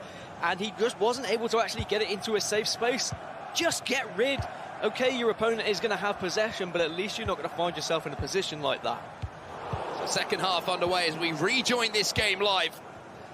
Another leg to go, of course, after this one. Plenty of FIFA action still to come to decide who will be moving towards our grand final. Shell's doing well to defend. There was a little bit of space there on that near side. For Mitch Hayward for just a few moments there. Shells did well to get back and defend. And the one thing that I've loved about Shells, he takes his time in midfield, but as soon as he gets it into that front two in the 4-4-2, all of a sudden the pace just gets upped and has this explosive nature about him. He injects that pace just to try and be a little bit unpredictable, to try and make his opponent get a little bit scared with their defending, so they player switch incorrectly, and then he wants to take advantage of that mistake so he can then pounce on that opportunity. For Mitch Hayward, as long as he can keep this at just a 2-goal deficit going into the second leg, I don't think he's got anything to worry about. Defensively, he's looked okay. Yes, okay, there has been that one major mistake, and he did then kind of let Shells through, which may have just been off the back of that mistake, where he was still just overthinking things. Just one goal could really change things for him. Maybe there's going to be an opportunity now. Rashford tries to feed the ball into the late run of Bruno Fernandes. Nick Pope quickly off his line, though, to collect that ball, and now Shells on just a few minutes before the hour mark. Another risky pass from the back, almost a little bit of deja vu kicking in there. Yeah, but he knew exactly where he wanted to go. When team press is activated, when the pressure is being applied by your opponent, you're always at risk when you play the ball out from the back. But of course, it is a safer way to do so in terms of keeping possession. And we know that players of this caliber, if you do give away possession, you're potentially giving your opponent a chance at goal. Shells just twisting and turning here with Bruno Fernandes, waiting for a player to either show for that pass, to go out wide like he has now to Saka. Kante steps in, but it will still be possession here to Manchester City on the far side. And the attack, the second wave, now very much in flow. Here's Mo Salah, tries to squeeze that ball, a little reverse ball through to Marcus Rashford, but Mitch Hayward in this second half defended very well. And we were speaking on the analysis board a little bit earlier about the importance of weak foot and about trying to make your opponent kind of second guess themselves. When you've got Salah up front, I mean, he's very much a left footer, and you want to be showing him onto that left foot. I've seen him miss time and time again on the right, and I wonder whether that's going to come into play here for Shells. He's already been able to tuck one away with a finesse on Salah's left foot, but will he be brave enough to try and shift it onto the right just to try and play that double bluff? At the moment, possession being heavily controlled by Shells, and as I say that, finally Sheffield United Mitch Hayward steps in, but as I say that, cursing both players at the moment. Well, neither player wants to hold the ball for more than 5-10 seconds, it feels, into the tactics screen now. This is the point of view of Shells, so we'll be able to see what kind of changes he's looking to make. But on the other side of things, you know, Mitch Hayward 2-0 down. I know he's still got another 90 minutes of in-game FIFA to go after this leg, but I mean, it feels to me like he's being outplayed on the pitch at the moment. He needs to up the pressure or maybe put some more bodies in midfield. Shells has just got his number at the moment. Hayward hasn't been able to be as creative as we saw him in that semi-final. He's not been able to get those through balls and find any success. And if Shells keeps playing this way and keeps defending the way he has done, I'm struggling to see where Mitch is going to get a goal. So we need to see something a little bit different from Mitch. Maybe a change in formation, maybe a couple of new players. You could see on Shell's bench there was a lot of 5-star skillers that were available for him, and also Son with that 5-star weak foot, which is going to be very important in the latter stages of the game. And now is the perfect time to bring on some fresh legs, because some of those defenders are going to be getting a little bit tired. They're going to be a little bit fatigued at the back. So some of those pacey strikers, like St. Maximin, for example, could really make a difference. Now, one standout statistic for me I just managed to catch in the corner of my eye. Sheffield United, no shots on target. So the goalkeeper hasn't been troubled at the moment for Manchester City and Shells. And obviously, Mitch Hayward wants to get back into this game. He's going to have to at least test the abilities of the goalkeeper, force him to make a save, or from his point of view, pick that ball out of the back of the net. But back underway here, 20 minutes to go. And although it's been 2-0 for the majority of this game, Sheffield United fans and Mitch Hayward supporters will know. One goal, and all of a sudden everything changes. But if that goal goes in the other direction and it's suddenly a 3-0 lead to Manchester City, things get very difficult for Sheffield United. And I'm sure Shells would love to find a third, and maybe this could be the time for it. I think Rashford's offside, so Haywood can breathe. 17 minutes left in this first leg. I think the fact there is a second leg, there is another 90 minutes, will mean that Mitch won't be panicking just yet. No, he won't be panicking just yet, but Shells might be feeling a little bit nervy now as Saint-Maximin has got the ball on the wing. Jones now, out wide to Bukayo Saka. Little bit of pressure here towards the end of the game inside this last 15 minutes for Sheffield United. Fernandes invites Adama Traore forward.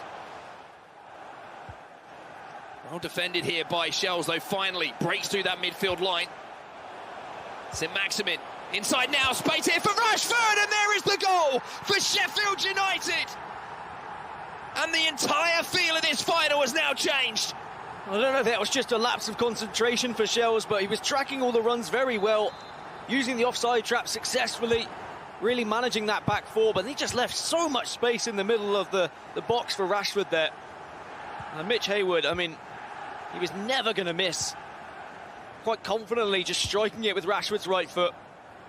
And suddenly he's back in this game. Suddenly Saka's bursting away at the other end though, and even though it's a 2-goal advantage cut down to 1, Shells is looking to restore it to a 2-goal advantage once more. Inside the last few minutes of this game as well. Going to recycle the ball this time, try and create a clearer attacking opportunity. Here's Mo Salah on that left foot, chance to strike it, maybe just gone a little bit wide here, Shells, and that's given Sheffield United a chance to get back in. And I feel like some players would have just struck it there on Salah's stronger foot, tested the goalkeeper, maybe it could have snuck through. Shells wanted to up those percentage chances, but he just overran it. And that really was an opportunity for a third goal. I wonder whether it's going to come back to bite him. 5 minutes left in this game, and Mitch Haywood has the ball at his feet. So Sheffield United, even though you have to say against the run of play, might be able to create something here and find an equaliser, but Shells steps in at just the right moment there. Perfect timing on the tackle. And now he will be controlling possession towards the end of this game. He'll want to hold on and just have the last attack of the game here, but if a space presents itself, he's going to take it here. Saka gives the ball away to Jones, though, and a little lapse in concentration now from Manchester City Shells. And that will allow a counter-attack possibility and the last attack to go towards Mitch Haywood. And how many last-minute goals do we see? Whether it be the 45th minute, whether it be the 90th minute, Shells knows he needs to stay switched on, but ball's got to go forward here. He does go forward. And he's going to be in behind momentarily here. Saka versus Traore. Sheffield United desperate to go in. Oh, tied up! Oh, no, and it hits the post! The last kick of the first leg. The difference between this game being 2-2 and 2-1. The width of the goalpost. A sigh of relief from Shells and just a shake of the head from Mitch. He knows how close he was to that equaliser. Pope was beaten, and the post saves Man City. Only 2 shots apiece on both sides, even though Mitch wasn't able to get a shot in that first half. He came right back into it in the second half, and Shells just wasn't able to apply the same kind of pressure. Maybe he dropped back a little bit too much. He tried to defend that 2-0 lead and wanted to have a 2-0 advantage going into the second leg. But now he only has the goal advantage, but quite lucky, I feel, after that last chance. So lucky. It was on the stronger side of Rashford as well. If that's on his left foot, I'd still say 8 out of 10 times that should hit the back of the net. He had the angle. You felt it had everything going its way. And maybe that should have found the back of the net. But this mistake, I mean, you've got to give a huge amount of credit to Mitch Haywood for the way that he came back into this game. Yeah, I wonder how different this game would have been if he hadn't have made that early mistake. I'm still certain that the second goal Shells scored was still off the back of Haywood thinking about that first mistake and the fact he allowed Shells to take a goal lead. But he got himself back into things with this goal from Marcus Rashford. And you could see what it meant to him there. Just kind of a deep sigh and just breathing calmly, but this was this last chance, Mark. I mean, this moment is huge. He does so well with Bukayo Saka as well, just to tease Adama Traore. There's the heel-to-heel, and there's what should have been the finish, in my opinion, to tie this one up at 2-2. And I tell you what, I think that Manchester City Shells felt the same way from his reaction there. Sometimes you know it's your day, and I feel like Shell's now is saying, okay, that's my one. He's got his one and needs to make sure he doesn't offer any opportunities like that again to Mitch, because it's not going to happen time and time again. The post cannot continuously save you. Well, the post did save him there. I want to see the reaction of Joe and Carl on that one, because it could have been 2-2, but at the end, it's 2-1. Yeah, absolutely. And I have to say, Carl, as the Manchester City fan in the room, nervous, you're shaking. Definitely. That final minute, I said he's going to score. He's going to score the post-save Manchester City shells right there. Let's have a look at the bracket right now. Yes, we can see how things currently look just here. Manchester City 2, Sheffield United 1 in that PlayStation final first leg. The winner of this will face the winner on the Xbox side of things. Joe, it's hotting up, let's say, right now. Yeah, absolutely, it's hotting up. And I think that was much closer than people will give it credit for, potentially, because, of course, Mitch had an absolute stinker giving away that first goal. He did, indeed. There was a few mistakes right there, but hopefully they won't be in that second leg. Can Mitch Hayward bring it back? It's Manchester City against Sheffield United. Second leg coming up after this break.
Hello and welcome back to the ePremier League. My name's Kyle Walker. I'm joined by Joe Tomlinson. And Joe, I think it's safe to say things are getting tense right here. Absolutely, absolutely. I mean, let's waste no more time, really. Should we just get straight into this second leg? It's Manchester City versus Sheffield United. Mark and Dan, over to you. I think it's a great idea, Joe. Let's get straight into it. I mean, we've got the second leg to come, the second 90 minutes of this PlayStation final. And the score currently 2-1 to Manchester City, but a late rally in that second half by Sheffield United and Mitch Hayward. He's got to be feeling a little bit more confident at the end of that game than he was halfway through it. He's feeling more confident, but also probably a little bit of frustration starting to seep in. He did hit the post right at the death of that first leg. He missed a couple of penalties in the semi-finals. He's probably thinking the game's against him right now, but maybe Lady Luck's going to change in this second leg, and perhaps he might be able to find the target and not find the woodwork. Of course, a current E-Lion is Mitch, and this is a chance for him to get to the cross-console final, and maybe he could be an ePremier League champion for Sheffield United. Well, you can see the players are loading into the game now, and just to remind you, on the other side, it's going to be Oli Lito versus Diogo on the Xbox final, so the winner of that game will take on one of these two players you can see in front of you for the opportunity to call themselves the ePremier League champion. 90 minutes left, Dan. I love the fact that it's one of those games we're not tied up. One player already, right at the start from the kickoff, has got to chase the game. Have to just attack, I feel. They've managed to feel each other out now in this game. They know how they're going to play. They know how they approach the game. They know the formation that they're going to be going up against.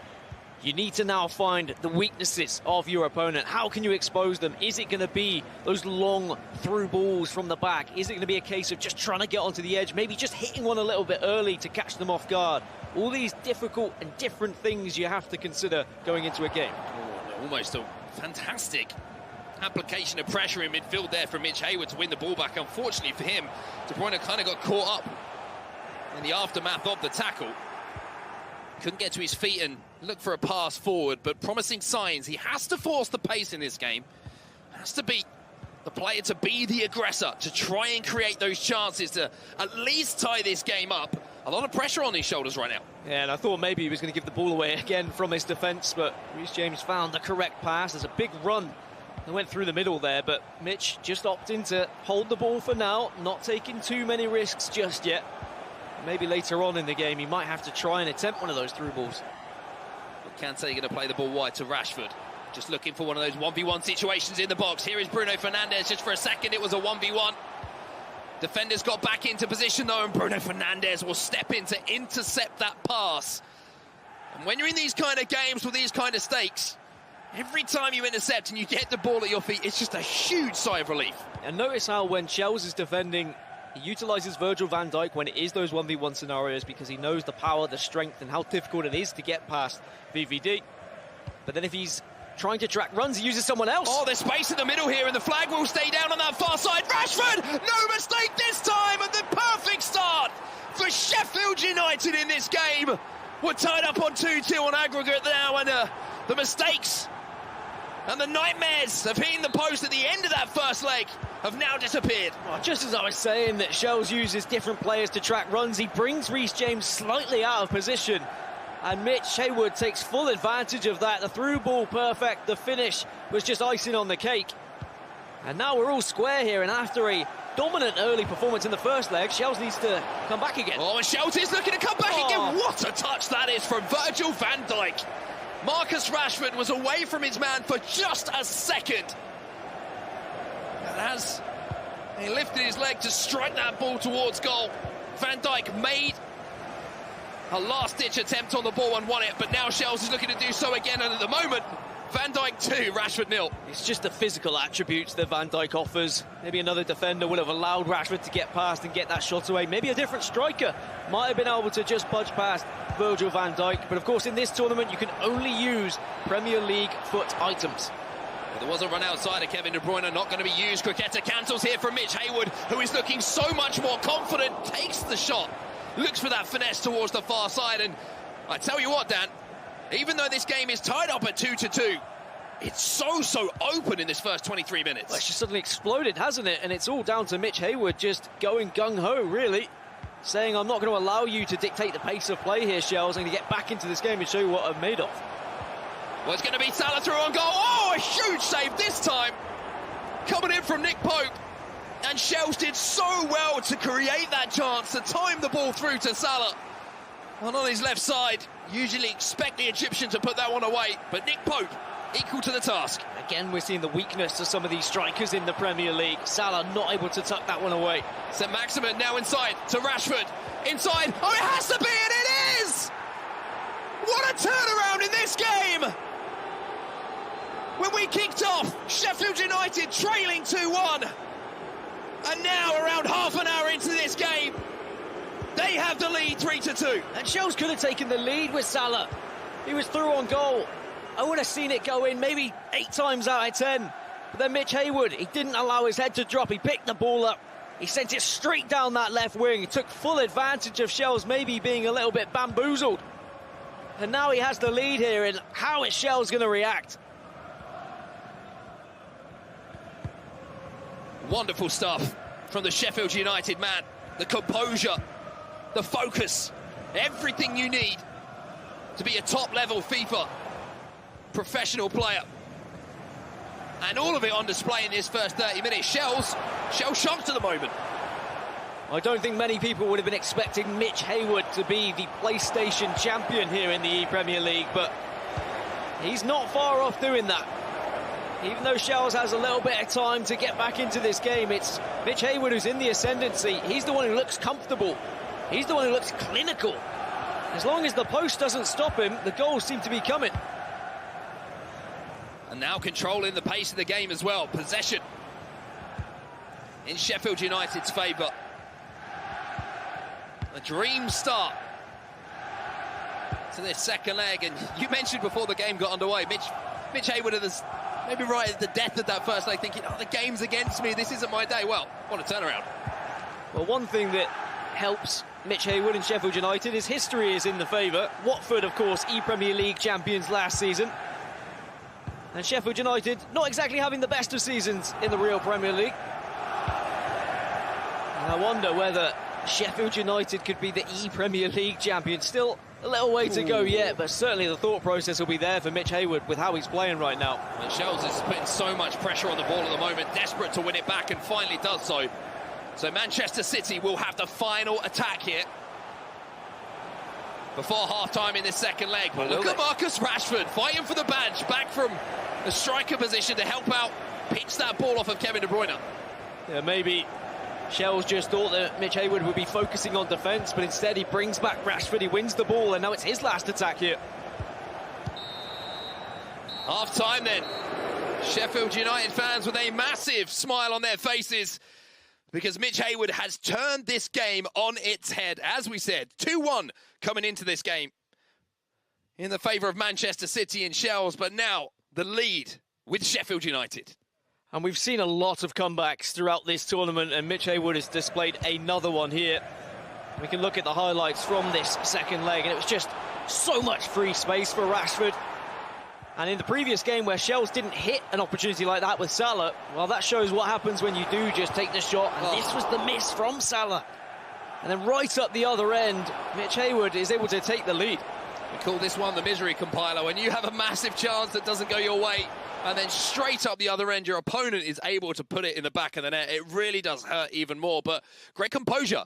Again, you have to say from Mitch Haywood to create that opportunity with Rashford, to lay it across to Bruno Fernandes, not letting his head spin off his shoulders, keeping his calm about him and creating the chance. Yeah, especially considering he was 2-0 down in that first leg. The fact he has stayed composed, he has stayed calm, he got back into the game.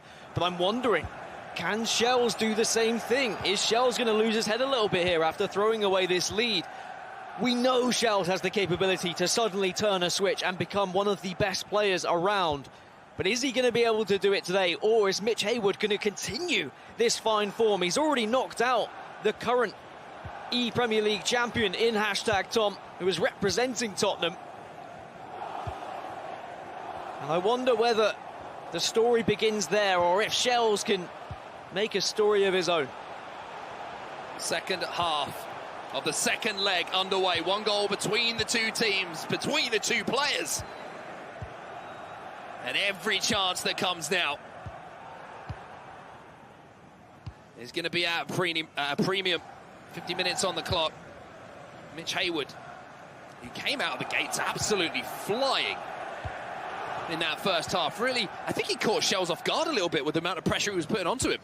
I think we're going to learn a lot from Mitch Haywood in this next set of passage of play. How much is he going to keep the ball? Is he going to start to, you know, think about that clock already, or is he going to look for another goal?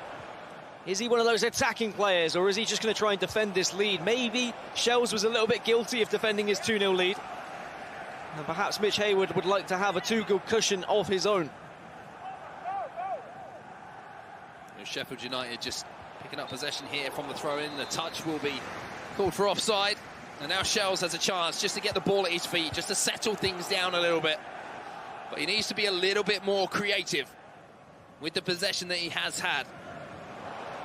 That chance for Salah, still going to be in the back of his mind, but he needs to get rid of it as soon as possible, as Mo Salah now going to use his strength to hold on to the ball, tries to feed it through to the running player. Couldn't connect the dots, though. And now straight up the other end, you've got Saint-Maximin once again bursting through.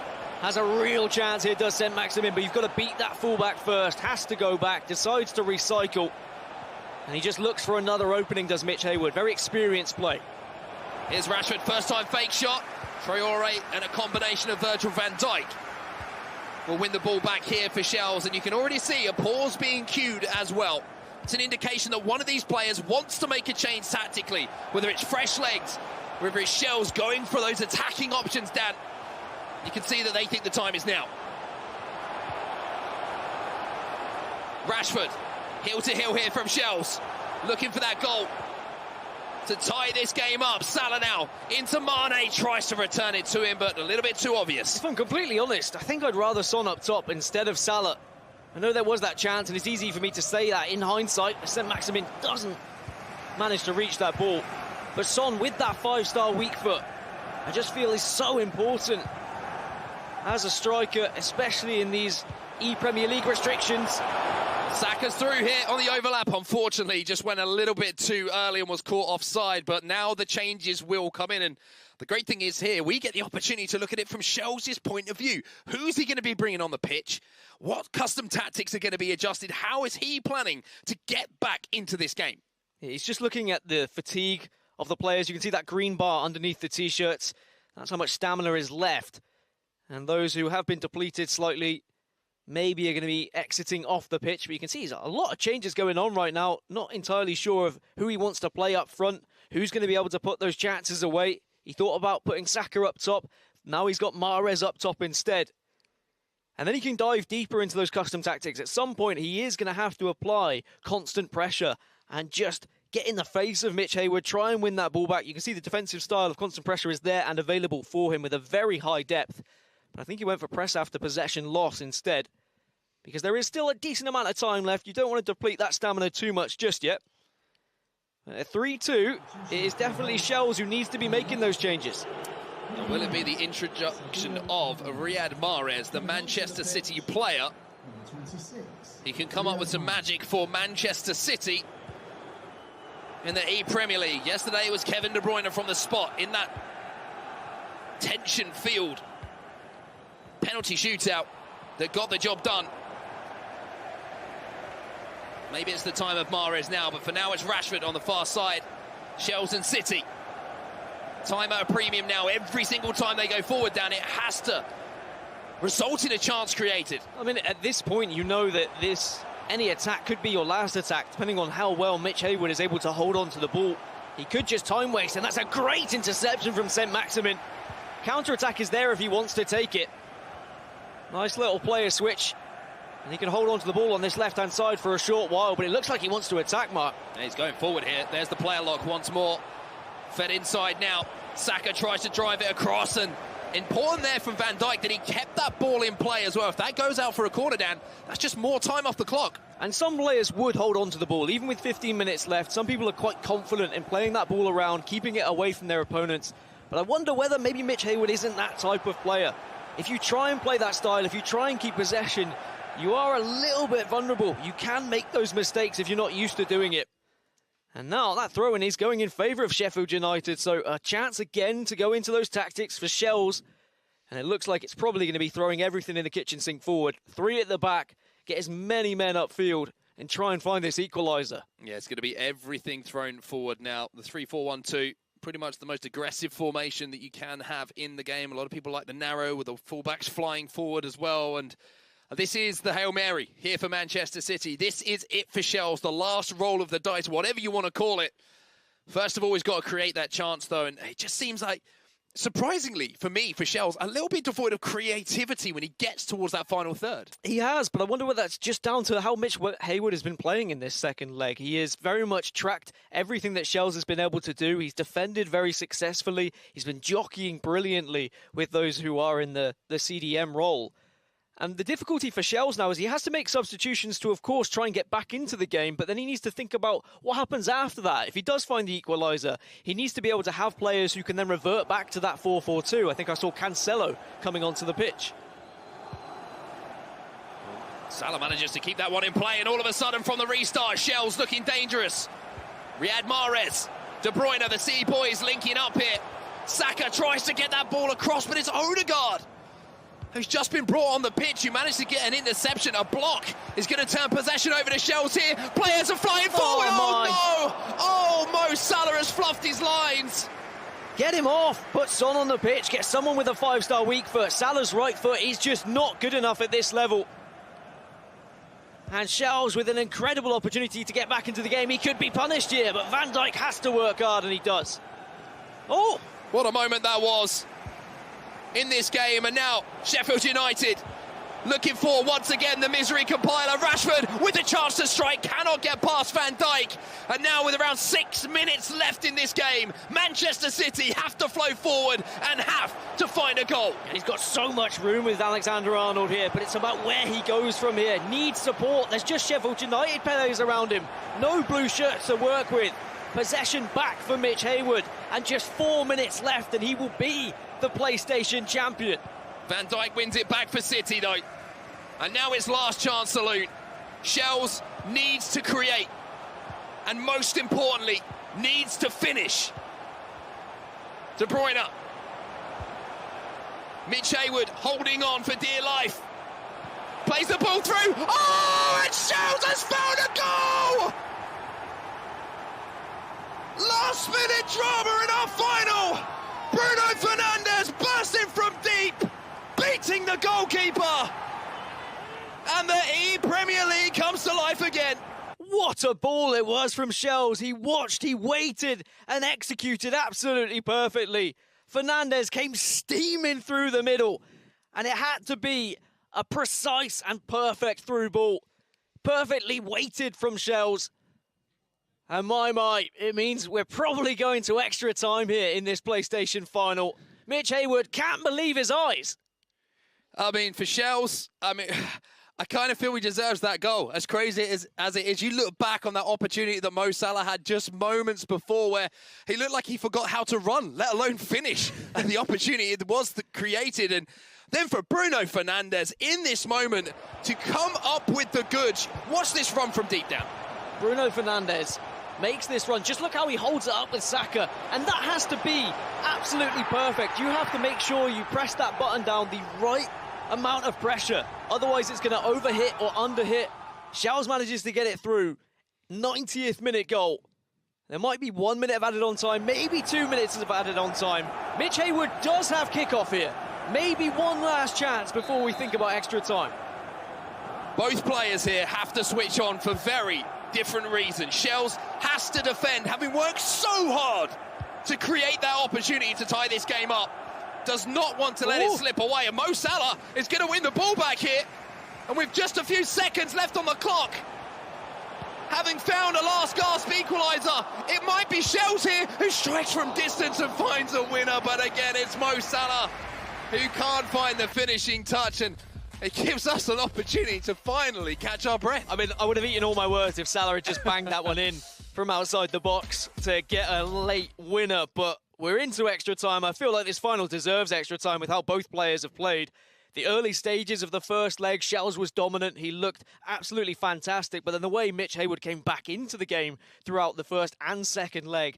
But then it was how Shells just adjusted, changes those formations. He knew what he needed to do. He got a little bit more aggressive. He did have two clear-cut opportunities with Salah that were completely fluffed, in my opinion. But then finally, Bruno Fernandes is the man that comes up clutch. And it will be us going into extra time. And it looks like Shells has shifted over to 5 at the back. He was playing 4 at the back throughout the majority of those legs, except when he shifted to 3 at the back. And I wonder whether that's to counteract what Mitch Hayward has been playing. Yeah, it's been a real tactical game on and off the pitch here for both of these players. I mean, just that moment, it always stays with you as a player, whether you're on the scoring end of it or if you're the player, unfortunately, who's had to be on the receiving end of a last-minute goal. It really does impact you if you've got a few more moments to play. I think the good thing here for both players is we've had this moment of time before we get into extra time for both of them just to calm their nerves down a little bit, calm the emotion, the adrenaline down, and get back to doing what they do best. Well, extra time then. Man City versus Sheffield United. 30 minutes to see if we can find a winner. Otherwise, it will have to go to the spot. Shells has already won 1 penalty shootout already this tournament, but I'm sure he doesn't fancy going there again. Sure, Mitch Hayward doesn't either with the 2 penalties he missed against Tom in the previous round. But at the moment, he's got to worry about the ball being played across as Pope will collect it. A poor ball across, to be fair, from Shells there in that situation.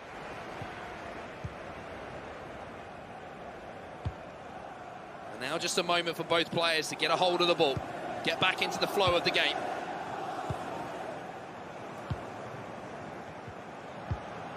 It's a chance now really to just maybe calm things down for Mitch Hayward. Have the majority of possession in this first half of extra time. Try and forget about what's just happened and try and focus on what you can do to try and win this game. Saka's going to go back inside here to N'Golo Kante. Was a run through the middle. It's going to be found from Sadio Mane. The tensions of the defender manages to shrug off. Fernandes. Marcus Rashford with the directional nutmeg, but a combination of defender and Virgil van Dijk will turn possession back over to Shells. Now, if you're Mitch Hayward in this position, Dan, having just conceded that goal, every time Shells gets it now, you're going to be panicking a little bit. Bukayo Saka. Salah into Saka. James with the tackle. Mahrez comes back to pick up the pieces. Wasn't from an offside position as well. And the pressure just continue here. Salah through on goal. Salah! And finally Mo Salah does what he's in the team for. I mean, I've been doubting Salah throughout this entire game, but when it comes down to it, when you strike it hard on that left foot, he manages to put it away and he puts Shells in the lead right at the dying moments of the first half of this extra time. And Mitch Hayward looks rattled. You're completely right. Whenever Shells is going forward, you can see the nerves in Mitch Hayward's defence now. But he has to respond. Last attack before half-time in extra time. Wonderful close dribbling here from Sheffield United. And Mitch Hayward cannot afford to go backwards, though. And Mo Salah, the goal scorer, the hero of the last few minutes, defends with everything he has and puts the ball out of play. But what a PlayStation final this has been. And we still have 1 half of extra time to go. And then Shells needs to go back into the tactics screen again to change things for a 3rd time. This reason is entirely different. Now he wants everyone behind the ball. He's going to be the one cramping up the box with all those players. And we can have a look at this goal, Mark. I mean, there was a lot of Sheffield United players there, but once Salah was in that much space, look at this run. Yeah, just saw the run, and then this time, Mo Salah on that left foot finds the top corner. And Shells starting to believe once more. And that's been the difference, right? Shells talked a lot about how he's worked on his mental game. If he falls behind, it doesn't mean anything anymore. Because he knows, he feels he's the better player in every game he goes into. And there would have been so much going through Shells' mind with that opportunity, especially the fact it was Salah. And Salah has missed a couple of chances. The keeper was moved. There was actually a lot of space opened up on the near post, but he still went far post. And for some reason, Nick Pope just couldn't get to it. Shells is going to be more than happy with that. But Mitch Hayward, you've got 15 minutes to get yourself back into this PlayStation final. But he has the ball from kickoff. And that means possession. And that means the opportunity to go forward and be creative. We've already seen what Shells managed to do at the death for Manchester City. It's been a wonderful run in this tournament, the ePremier League, for Mitch Hayward so far. Is there another twist in the tail, though? Well, that throw-in going towards Man City is massive for Shells. And I was speaking about players who are comfortable about holding on to the ball. Shells is very good at doing it.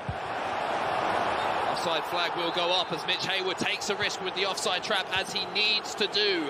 10 in-game minutes now until the referee will bring this one to a close. Overlapping run here from Trent Alexander-Arnold. Whips it in, touch from Pope.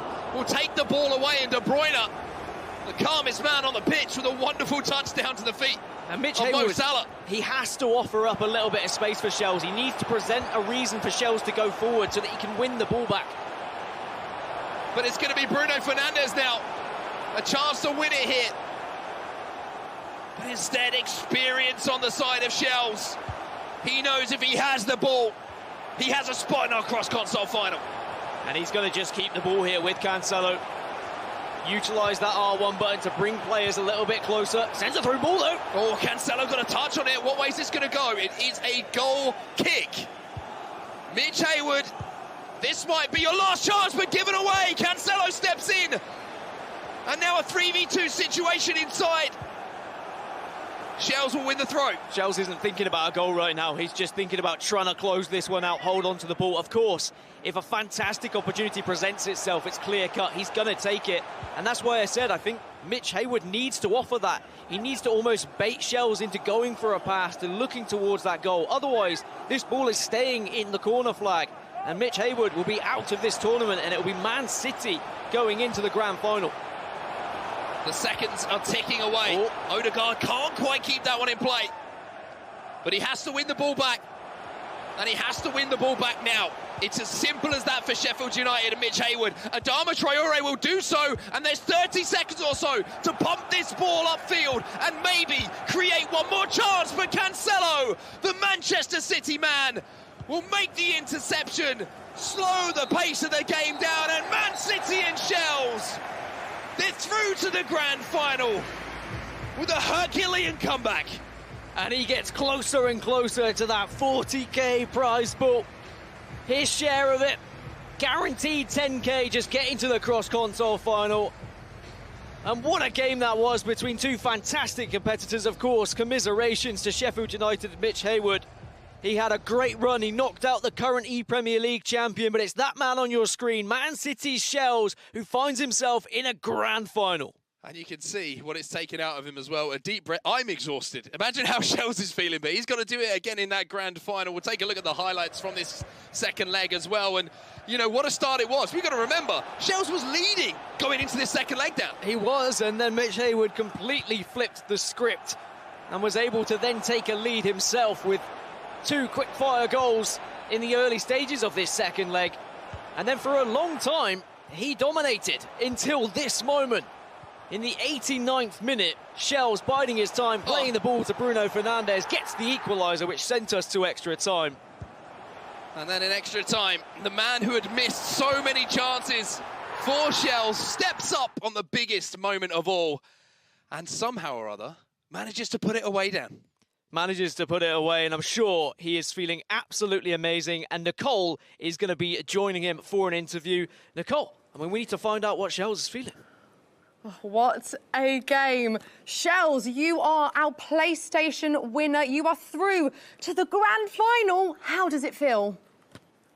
No, I was low-key in tears when the final whistle blew, man. It's been a long ride to get here, and I'm just happy to be here, and hopefully I can go all the way.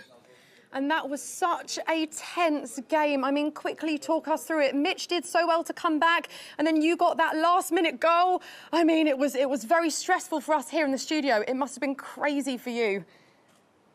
Yeah, I was really calm, to be honest, considering even I was down, but I did mess up on a golden chance. I think I put Salah through, but I shot by accident, and it literally just went to the keeper. But now, first leg, I thought I played really well. But then second leg, I don't know, I just kind of went into a shell, as you would like to say. I just couldn't really find my passes, couldn't really work it in the box. Mitch absolutely played incredible. Like, even the second goal, or I think the third goal, actually, it was incredible. But I just had to keep on going, keep faith. I had Saul in my ear. A lot of work on my mental side is finally paying off. I was a lot more calmer, even though I was down with 2 minutes left and stuff like that. I was really happy to get the win.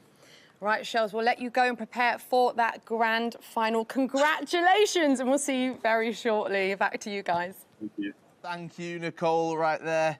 Thank you so much. Our winner of the PlayStation side of things, Shells from Manchester City, as you can see, beating Sheffield United, M. Haywood 4-3. So he gets his spot in the grand final right there, where he'll come up against the winner from the PlayStation side of things, Joe. Yeah, look how happy Carl Walker is. It is time now, though, for yet another break. Congratulations to Shells. After it, you're going to see our Xbox final between Leeds and Chelsea. Oli Lito versus Diogo. Absolutely buzzing for that one. Don't go anywhere. We'll see you in a minute.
Welcome back to the ePremier League finals live from London, where we've just seen Manchester City progress through the PlayStation final thanks to Shell's car. Oh, incredible performance right there. And it's time to get into the Xbox side of things. Yes, we've got Oli Lito for Leeds taking on Falcons Diogo for Chelsea. Richard, Brandon, take it away. Thank you very much, gentlemen. And yes, it's time for the Xbox final now. Out of the 20 Premier League football clubs that got themselves involved in the Premier League, only 2 remain. And Richard Buckley, Leeds United, in their first ever ePremier League season, they're in a grand final, but safe to say they've got one of the best Xbox players on their books right now. On the flip side, Chelsea make it to another console final. They did it last year on the PlayStation. This year, they do it on the Xbox. And they've got a player in Diogo who's quite comfortable with being in Xbox console finals. 2 years ago in this exact studio, he was eliminated with the last kick, or should I say head, of the game against Tex, representing Liverpool. Will it be a better console final for Diogo this time around and Chelsea, or will Oli Lito continue his dominance that is shown all across the tournament, and will Leeds United go marching on into a cross-console final? Yeah, that would be an incredible story. If you just missed that last game, Shells just snatching that win in extra time against Sheffield United to book a spot in the ePremier League grand final. The first ever time that Manchester City have been to an EPL final. The question is, who will be joining it? 2 legs of FIFA in front of us here on the Xbox. £10,000 guaranteed if you win this game. It's Leeds against Chelsea. It's the Premier League console final on the Xbox. You hit the head on the nail perfectly, Richard. It was, what, 2 years ago we saw Diogo representing Fulham in an Xbox final like no other against Tex. If you're familiar with the Premier League, you'll remember that game perfectly. It was Dominic Calvert-Lewin with a what? It was a 120th minute winner back on FIFA 19. What a story that was. A quick word on these two, though. Might be some gap between them in the Global Series rankings. Oli Lito came into this tournament as 5th on those European rankings. Will, of course, be kicking from left to right in this game, looking to get things started in the perfect way possible. But looking at his knockout run that he's had, Richard, he's been flying through the quarterfinals and the semis. Yeah, he certainly has. 13-2 victory against Spurs and then a 5-4 victory against Arsenal. However, it was a couple of late consolation goals for Healy. On the flip side of that, Diogo, 6-3 win against West Brom. Chance here for Diogo to get his account started in the final. And then it was a very comfortable victory, 9-3 against Serious About FIFA and Manchester United's Dragon. Yeah, but at one stage in that game, it wasn't so simple for Diogo. He was down 1-0, brought it back, was down 2-1, brought it back, then turned the game on its head, started running away with the time. Made it 9-3. Some serious money up for grabs here in the Premier League. Chance, Oli Lito looks to be building. Rashford will squeeze it into the back of the net to give Leeds United the perfect start in this game. He's just playing with so much confidence at the minute. Oli Lito, he seems to be the only player taking those shots on the edge of the box, taking those finesse shots. Goalkeeper stretched as far as possible, but no chance was he ever saving that one. Marcus Rashford and Oli Lito in a familiar position on the score sheet and leading in the E-Premier League. He's been the player that's been scoring all the goals this week in the Premier League. Marcus Rashford might come out as a left midfielder in the game, but he has been the out-and-out striker for pretty much every single player in this EPL tournament. And at moments like that, you can fully understand why. A very ambitious effort from the edge of the box. Maybe you question the goalkeeper's ability. He got something on it, just not a strong enough pour to sort of get it around the post. Instead, put it into his own goal. And Leeds United lead by 1-0. They've been on an interesting run, have Leeds, through the group stages. They beat Manchester City 4-2, then beat West Bromwich Albion 5-2. That was in the group stages. Then the quarterfinals, as we said, sort of felt plain sailing at one point. 13-2 he won his quarterfinal game, did Oli Lito. Many have regarding him as one of the best players coming into this tournament, and also one of the strong favourites behind Tom. As we know, though, can't always follow those storylines, as anything can happen. Building for a second now. Here's Oli Lito, goes for that directional nutmeg around the corner with Rashford, but it is Nearly defended well. Still in possession, is he? Diogo needs to get a hold of this game. Does well, Adama. But you played sailing against Stokes and Tottenham Hotspur. You were on a all-inclusive cruise, Brandon. You had absolutely no worries in the world. 13-2. That's a statement to the rest of the competition.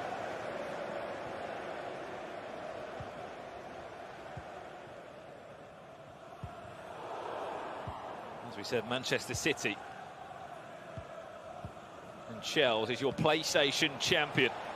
He will be in the cross-console final now, waiting for one of these two to see if he can crown himself the ePremier League champion and pick up that £20,000 on the line. Here's Diogo now. Marcus Rashford looks to try and turn Trent, sorry. Just can't get around the corner. It could be a chance for Curtis Jones now. Great press, high up the pitch, taking the ball off of his Liverpool teammate in Trent. I think that's what you've got to be, though, when you play against all of these. So you cannot show him any respect. You've got to be in his face. You've got to be aggressive. And that's what we're seeing now. Goes for the heel tilt with Bruno Fernandes. He can't get around the corner. To be fair, nice to see Alisson in goal. Probably it's the first time I've seen him in goal for anyone in the Premier League. Yeah, one of the only players to use Alisson. He's probably less sort of reaction-based, but he's a bit more of a traditional goalkeeper. Positioning-wise, very good. I'm a big fan of Alisson in my own FIFA Ultimate team when I play at home. Chance around the corner. This is Sadio Mane. He's got Rashford in the box. Also, Heung-min Son queuing up. They're waiting perfectly for the perfect ball. Could that one be it? Saka potentially around the corner. He'll draw back inside. Marcus Rashford will dance in the box and will ensure the Leeds make it two. It's a brace from Marcus Rashford, and it's the perfect start to this console final for Leeds United. It's just the little things with Olelito. That extra heel-to-heel inside the box reads Rashford. Not a lot of players will actually do that, but it's just the composure, the confidence that he has, and also he seems to be better at the end of the day. There are a lot of the opposition that he's playing against, and that shows he's coming into the game expecting himself to win. It puts quite a lot of pressure on himself to be in finals, to be winning tournaments. And that confidence, that consistency is quite incredible. Yeah, well, we saw, of course, Leeds partner up with Ninja in Pyjamas, a huge esports organisation that, of course, Olelito plays his FIFA under, but Olelito still had to go through the qualifiers to wear that Leeds shirt. However, he was able to do that. I'm sure there'll be many fans that have just tuned into this. This is the Premier League, where 40 of the best FIFA players took to the virtual pitch back on Tuesday. We're now down to the final two here on the Xbox, and that will do us for the first 45 minutes. It's Chelsea against Leeds, but it's Olelito of Leeds United who's been able to bag 2 goals, Richard, to have a dream start in this console final that I don't think he would have even believed would have been possible. He probably would have thought that. I mean, he's just so confident whenever we get the chance to speak to him. Just taking shots like this, just a finesse shot from seemingly quite a high, I should say low percentage chance of going in. You're on the edge of the box. You've got options to pass, to do another skill move. But if it opens up for him, he's always going to hit it. This goal, technically and mechanically, in terms of what he's actually doing, very impressive. That extra heel-to-heel flick, creating a little bit of separation between Virgil van Dijk and Marcus Rashford, and just whips it into the back of the net. You can just see some of the trophies and accolades behind Olelito are starting to mount up. Yeah, there's no doubt you can't look past the achievements that Olelito has been able to pick up since he's been part of the FIFA scene. He was an unknown quantity not so long ago, and then started picking up major tournaments. Just won a huge trophy back in Atlanta of January 2020, all that time ago. Picked up a FUT Champions Cup, and that sort of just led him on down this sort of road of success. Looking for a third now, looking for Marcus Rashford again. Rashford! It just looks so easy for him. It's effortless inside the box for Olelito. Diogo is a top FIFA talent, a top FIFA player And he's making him look so easy to play against.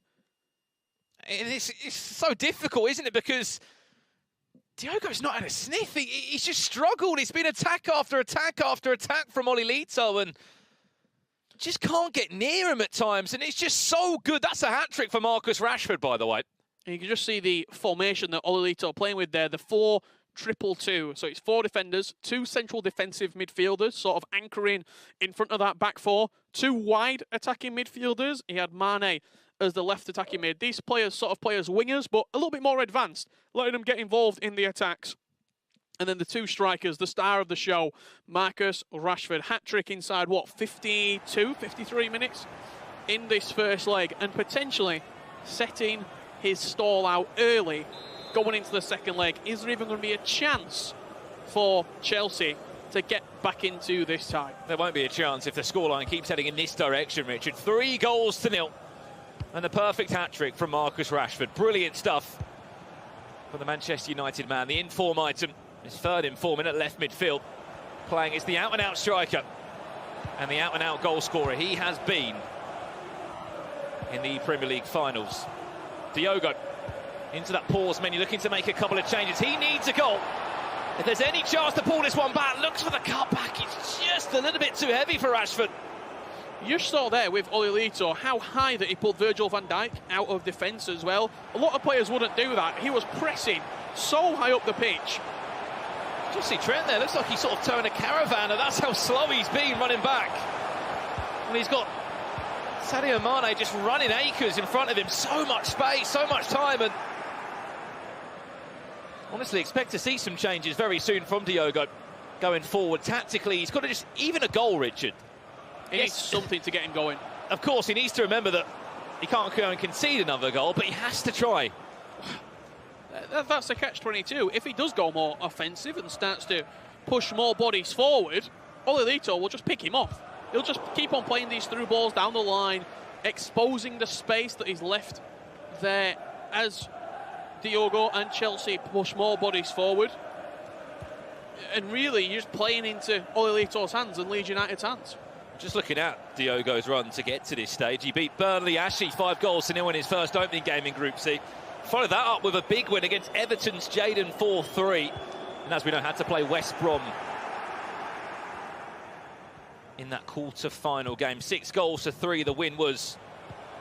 And for the player that's ranked 22nd in the Global Series rankings, there might be 17 places between them. However, there's a 3-goal scoreline also between them right now, and I can't see that changing with how well Olilito is attacking, but also defensively very sound at the moment. It's almost the impossible task, isn't it? How do you beat Olilito? Nobody's managed to do it in the ePremier League thus far. Can Diogo pull a rabbit out of the hat in this second leg? As of right now, Leeds United will be going into a cross-console final. Yeah, well, he scored 27 goals so far, Olilito, before even coming into this game.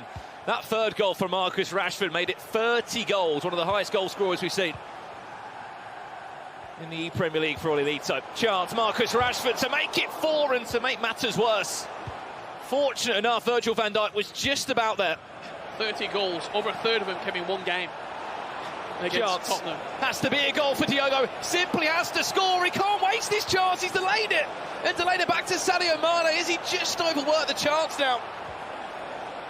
Potentially so, just from delaying it. He's allowed more Leeds defenders to get back. Diogo does well to recycle this. Mane, back to Salah. Chance. He's done so well there. Diogo with a huge, huge goal from Bruno Fernandes. I'll even admit, I thought he overplayed it. I thought he delayed it for too long, but credit where it's due.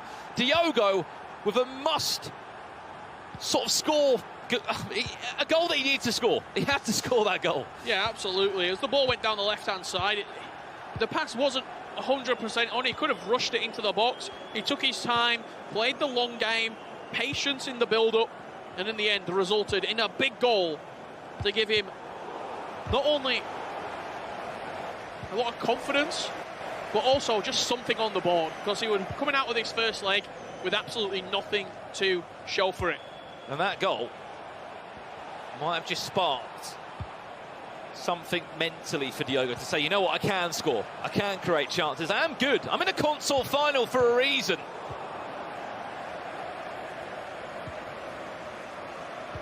If there are any Chelsea fans out there, he's trying to tell you guys that he is still in this time, which he very much is. Still a full second leg, a full second match to come up in this game. Looking for another goal if he was to get one more. Certainly would make things interesting here. De Bruyne. Remember, he's got Salah there in the box. Marcus Rashford also trying to offer an avenue or at least a pass. Wins the ball back again.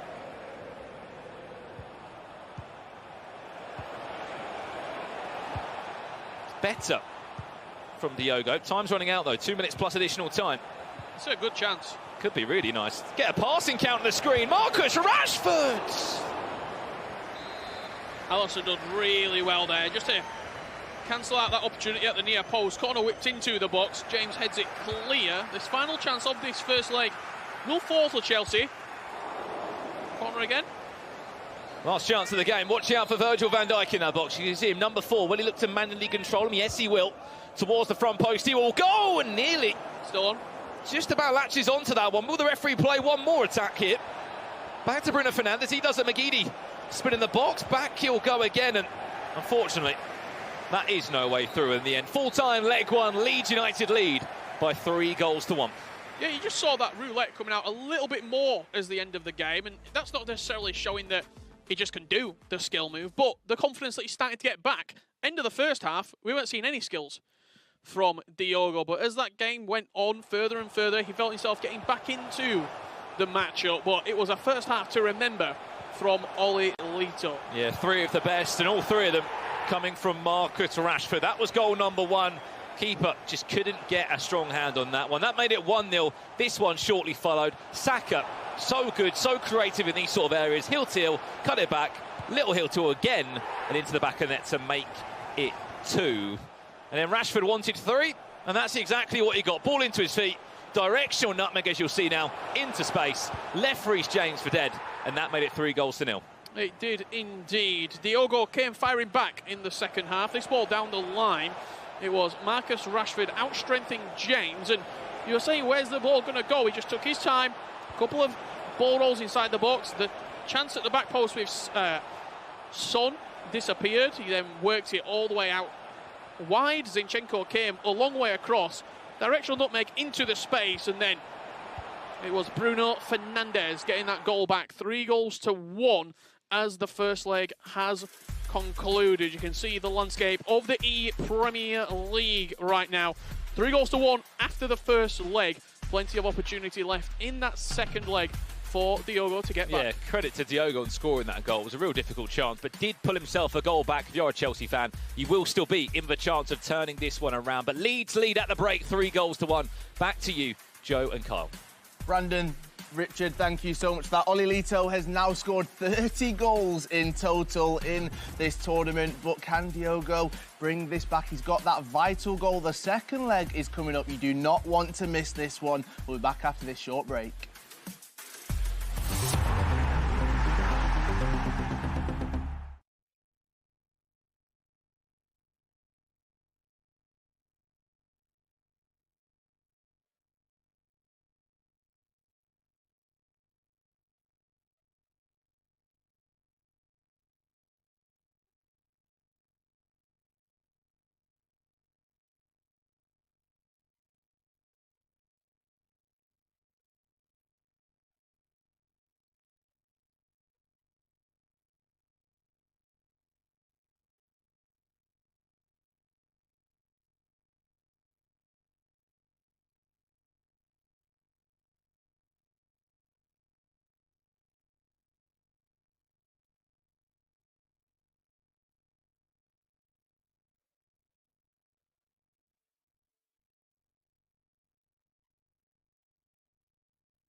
Welcome back to the ePremier League. We are not wasting any time. It's time for the second leg of our Xbox final. Richard and Brandon, it's over to you guys. Thank you very much, Kyle and Joe. Chelsea FC need a heroic effort in this second leg if you look to try and take down Leeds. In my lifetime, I've seen some fantastic Chelsea performances. Barcelona at the Nou Camp, in Munich, Champions League final. They need a performance of that quality if they are going to take down Leeds right here, right now. You know, if you have just tuned in, it is 3-1 to Leeds United right now. Winner goes into a cross-console final. They will be the Xbox champion in the Premier League, but they will have to go up against the PlayStation champion, which right now is Manchester City, and their PS4 representative in shelves. And from what we saw in the first leg, I think many would back Oli Lito and Leeds to go through to that final. We did see Diogo come back late into the game, but it's about the 70th minute or so, Richard, that we saw sort of Chelsea's first real chance, Diogo's first chance in front of goal. He's got to be more sort of direct. He's got to look to be more creative in front of goal if there's any chance for Chelsea here. Diogo, a player that's been to an EPL Xbox final before, did it 2 years ago. Fell to the hands of Liverpool. And as we know, the champion of Tex, a player that is formidable with competitive FIFA. Pause coming really early into this game. I'm not too sure which player has cued that pause. Interested to see when that does land between these two. Of course, Chelsea from left to right in this one in their away white strip. Also Leeds United in their away strip from right to left. £10,000 guaranteed if you win this game. Not bad.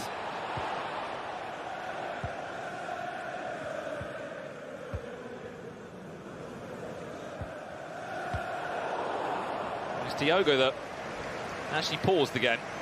Interesting to see what he's going to change. It could be a lot worse. Oh, Kevin De Bruyne.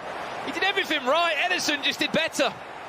And that's why Ederson's one of the top goalkeepers in the Prem. The speed that he managed to get off his line there, getting down quickly as well to the ball roll past the goalkeeper.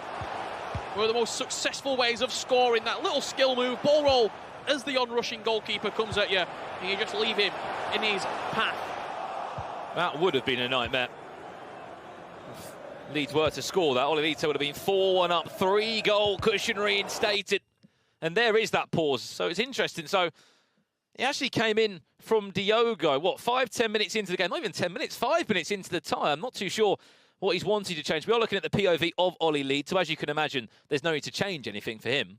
No, not at all. He's still in a very good position.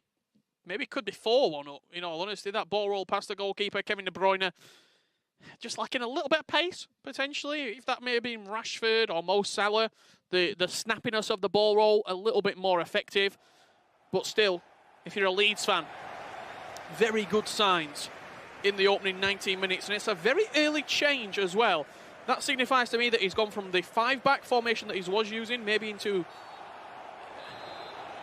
a more offensive formation. James off, Son on.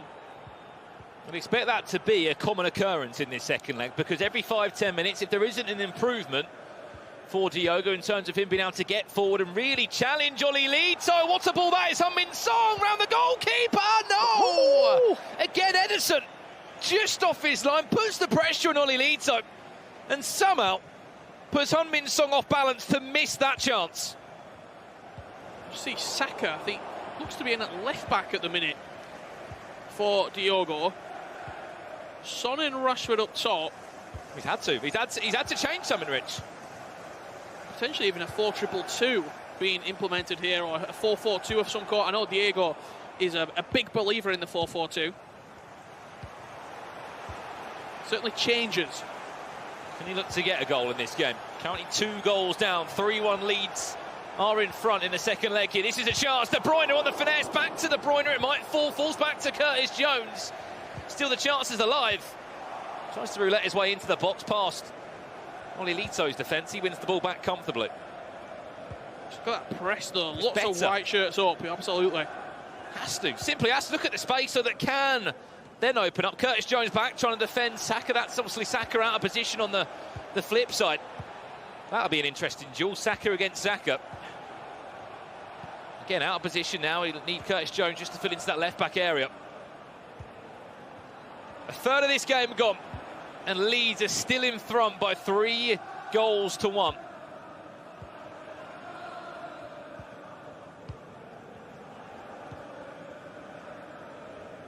Should probably be more. The chance from De Bruyne, then the chance from Son hitting the side netting. Look at Bruno hustling in midfield. Keeps looking for these sort of deep searching through balls as Ollie Lito. There's another one there. This time it's Mane to make matters worse, potentially. The angle's tight, looks for the cut back. Yeah, Edison came off his line. Corner. Ollie Lito piling on the pressure. He wants that 3-goal cushion reinstated. Rashford, the man that's been full of all the goals, looking to make it 4. Rashford cuts back inside. Oh no, Han-Min Song again. And that is all Olelito as well, with how heading is manual in FIFA. Just wasn't aiming at the target. That's 3 good chances. Yes, maybe slightly unfortunate on one of those. But that one, Diogo hanging in it. On the flip side, look at the space for Salah, sorry. His son now, dancing well, tries to get around Reece James, can't find the skill move combination that he was looking for to try and bypass the Chelsea defender. Lito nearly 45 minutes through in this second leg without conceding a goal. That will fulfill him with confidence. On the flip side, don't know what Diogo would be more happy with, the fact that he's not conceded, because no doubt Olelito's had 3 good chances in this game. I rate that Diogo's tried to come out. He's moved out that 5 at the back. He's gone into a more sort of balanced plus attacking formation, a 4-4-2 that offers him a bit of everything. And that will do us for the halfway point. But Richard, still nothing to really get Diogo going. He's only had 1 shot in the game and it was pretty evenly matched. 3 shots, 1 on target on the opposite side for Olelito. It is a 4-4-2 for Diogo, and you can just see him right there making changes. These were the best moments from the first half, and most of them came for Olelito. Ball roll past the goalkeeper, Son just hitting the side netting, and this one right here, Son again, the attacking player who arguably has to score that. I think the bounce back obviously was very, very fortunate, but then to miss that chance, you're asking some questions there. You can see both players on your screen as we get back underway for the second half in this one. Now in the Premier League, this is the Xbox console final. The best 2 teams out of the 20. And they came into the competition back on Tuesday. Chelsea against Leeds, as we know, winner goes into the cross-console final, where they'll be met by Manchester City and their PlayStation player in Shells, who took down Mitch Hayward in an extra-time thriller to ensure that he would take the crown of the PlayStation. It'll be a great final, whether it's Leeds or Chelsea, matching up against Man City. At the minute, it's going to be Leeds. That's a great win there by Trent. Looking just to strive forward and to push off Zinchenko. He does so well, finds the cut back again, it's too much. To ask for Son to get round Virgil van Dijk. Now there's a right back completely out of position, which just gives Sadio Mane acres of space and so much room to drive into. Defensively so good though from Olelito. We recognised the player lock was applied. He pulled Virgil van Dijk all the way out to meet when the pass was received from Trent Alexander-Arnold. Very, very good defensive work as well as offensive work. Both players certainly taking their game up a level in this second half. Still, it's only 2 goals between these two. There's about 30. 5 minutes left to play in this one.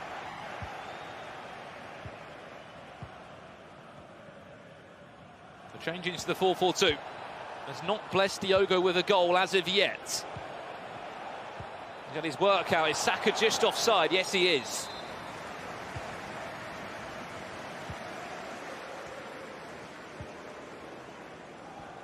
Even a goal to give Chelsea the confidence that they're looking for. Trent all the way from fullback again. Expect to see this. So direct, bombing or making. Zinchenko's life hell on that far-hand side. He's coping with it, though, at the minute, with the help of Virgil van Dijk as well. Look at Bruno Fernandes on the edge of the box. Number 10 on your screen. Finds Salah instead. Into Rashford, maybe. Rashford still. Can he get himself round? Reece James tries to Lacoquette his way into the box. A little elastico. Back to De Bruyne. Where is that final pass? Where is that killer ball? Salah. Still so patient on the flip side. Oli Lito so patient in defending. Trying to close down, trying to narrow every option. And at the moment, he's been able to do that. Chance. Salah. Where is that ball? Goes for the directional nutmeg. Can't get past Virgil van Dijk. They're a beautiful little spell there inside the box. The double back cancel, a dribbling technique that I love to see. As Virgil steps out there for Diogo. There were just too many black shirts behind the ball, unfortunately. Just couldn't find a way through. Mo Salah had a chance, but predominantly only left-footed. Didn't want to take a strike on his weaker right. Chance again, Rashford now. Finds Bruno Fernandes, back to Rashford it will go. Heel to heel, just can't find the other option. The player switching from Oli Lito on the flip side is so good. Defending, matching up every pass to Bruyne this time. Couple of step-overs. Where is that ball? He just cannot squeeze it into an ongoing player. Great defensive work from Oli Lito, but I feel as though Diogo's slightly overplaying things right now. He's overthinking every single attack. The instinctiveness and the sort of intuitiveness has disappeared from his play. There's 20 minutes left. If Leeds score now, they will march on into a grand final. In their first ever ePremier League outing. Again, into the pause when it will go. This is Oli Lito's POV. It's a simple change, maybe just to change the custom tactics here, Richard. So far to speak, yes, he might not have scored a goal, but he's just dealt with everything that's been sort of thrown his way by Diogo. Double change as the two attacking midfielders. Mo Salah replaces on the right and also Steven Bergwijn on the left in the final 20 minutes. Those players might necessarily be getting told to sort of track back as well and help out defensively. Lots of pace being brought on for Oli Lito. On the flip side, Richard, I mean, what does Diogo do in this moment? Time to throw the kitchen sink, in all honesty. 20 minutes left. You're in a console final.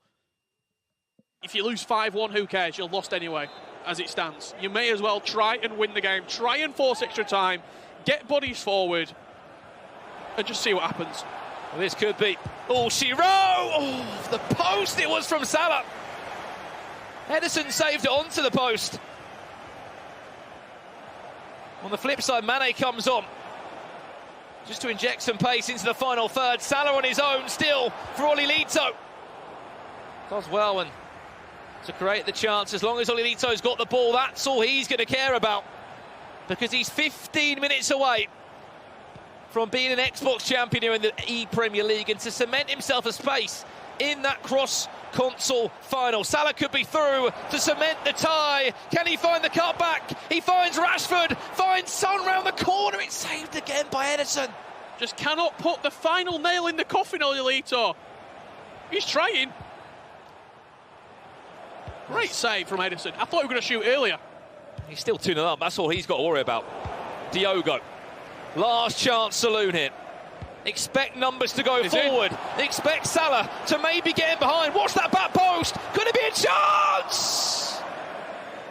Ooh, whiskers from sailing into the back of the net. You see the change from Diogo, a lot more narrow, compact, pushing many more bodies forward.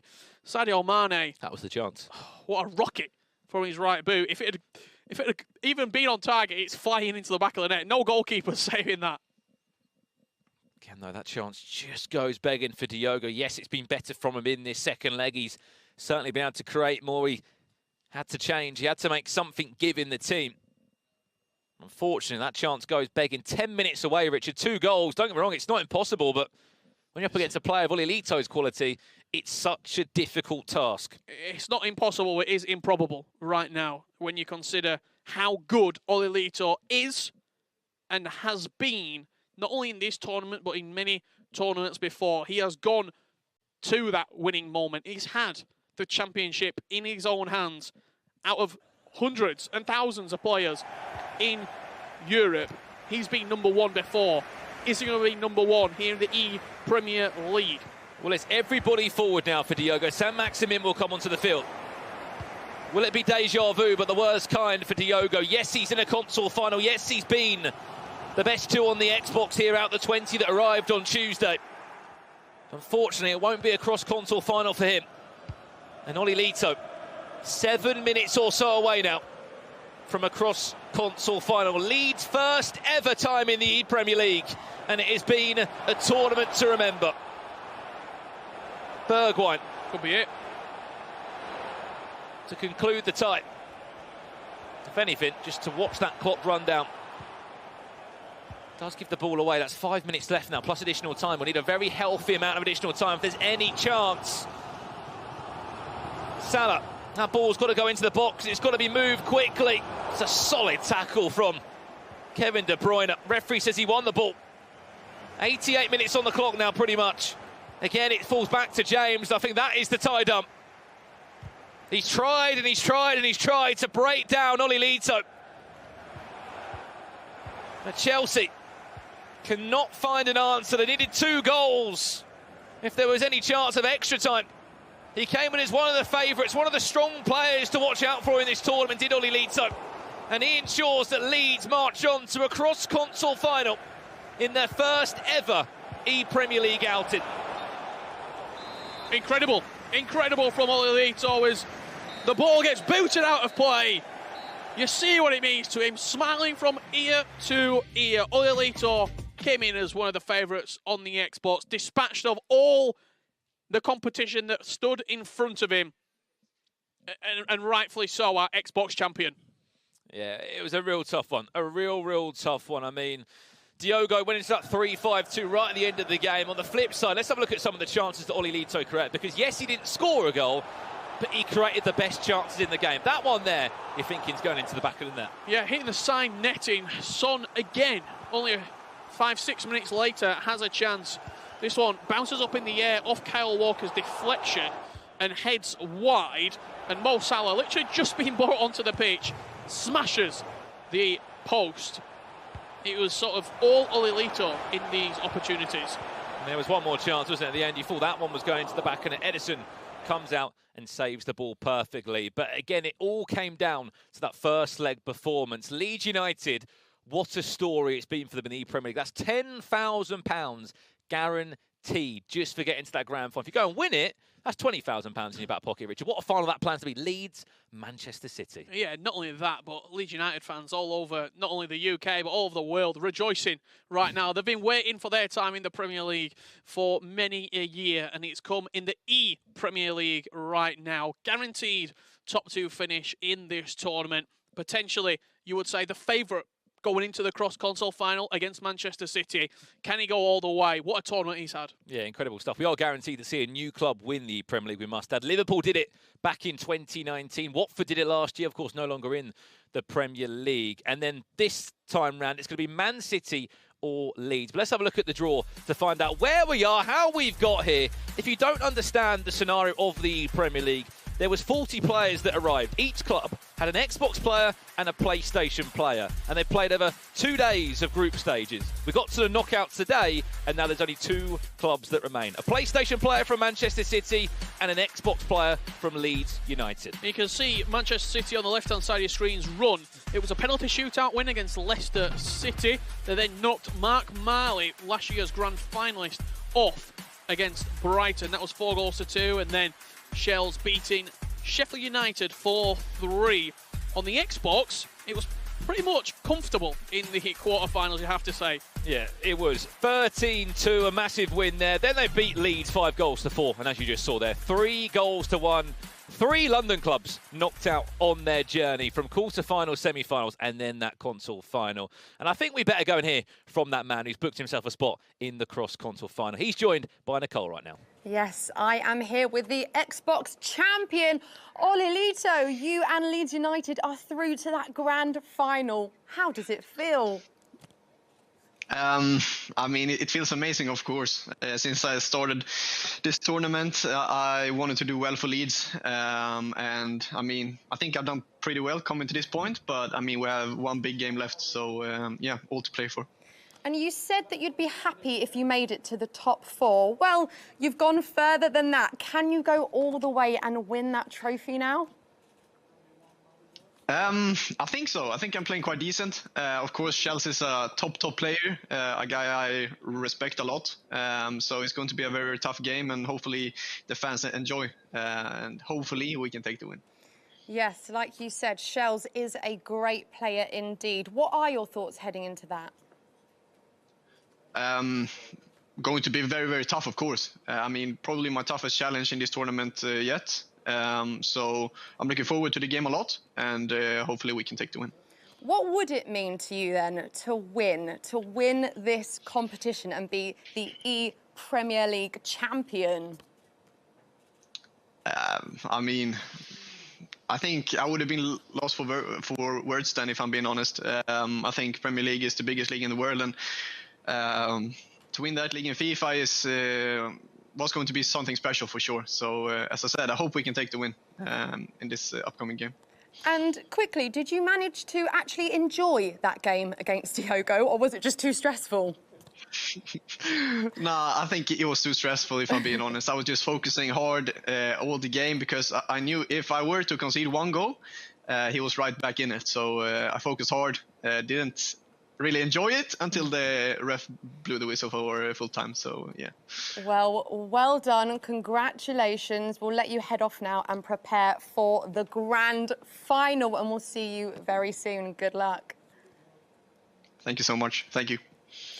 Back to you guys. I don't think he looked that stressed. Throughout the whole thing, he looked pretty calm to me. I don't know about you. I mean, game face, that's what we're going to call it. He scored 30 goals in total throughout this tournament so far. 13 of them came in one of those games. But we did see it was 0-0 in that second leg. So I'm guessing Shells will be looking at it. He would have watched that game and thinking, how do I break down the current person who's top of the FIFA Global Series rankings? Yeah, exactly. Well, I think he's going to be confident. Shells, Manchester City flying in the Premier League, pretty much nailed on to win that. If they could win the Premier League and the EPL, as a Manchester City fan, you're going to be absolutely buzzing, aren't you? Oh, of course I am. Look at the smile on my face. Just the fact he's made it to the grand final right there is so exciting. Quick explainer, there will be 2 legs. One of them will be played on the Xbox, one of them on the PlayStation as well. So there's a virtual coin toss to decide how that comes out and who goes first. Anyway, let's talk about Oli Lito a little bit. Let's throw it over to Mark and Dan, who are going to break down just why he's so good. Thank you, Kyle. And he is so good. He's been unbelievable so far. And one thing we've been taken away from the opportunity to look at some of these goals that we'll show you now is there's a beauty in the simplicity that Oli Lito has to his game down.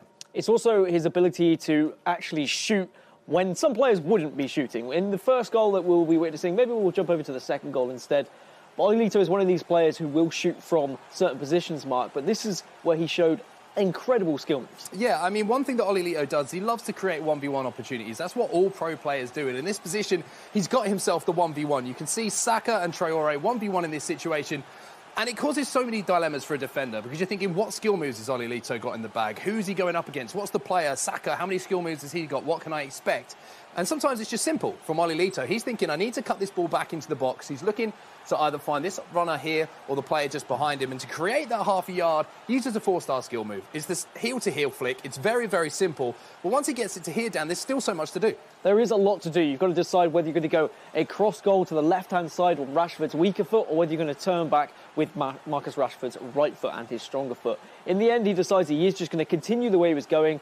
Van Dijk did make a slide tackle. Almost there was a slight deflection, but the goal still went in. In the next one, however, what we want to talk about is Oli Lito's unpredictability and his ability to actually assess the situation very quickly and realise how his opponent is going to be defending.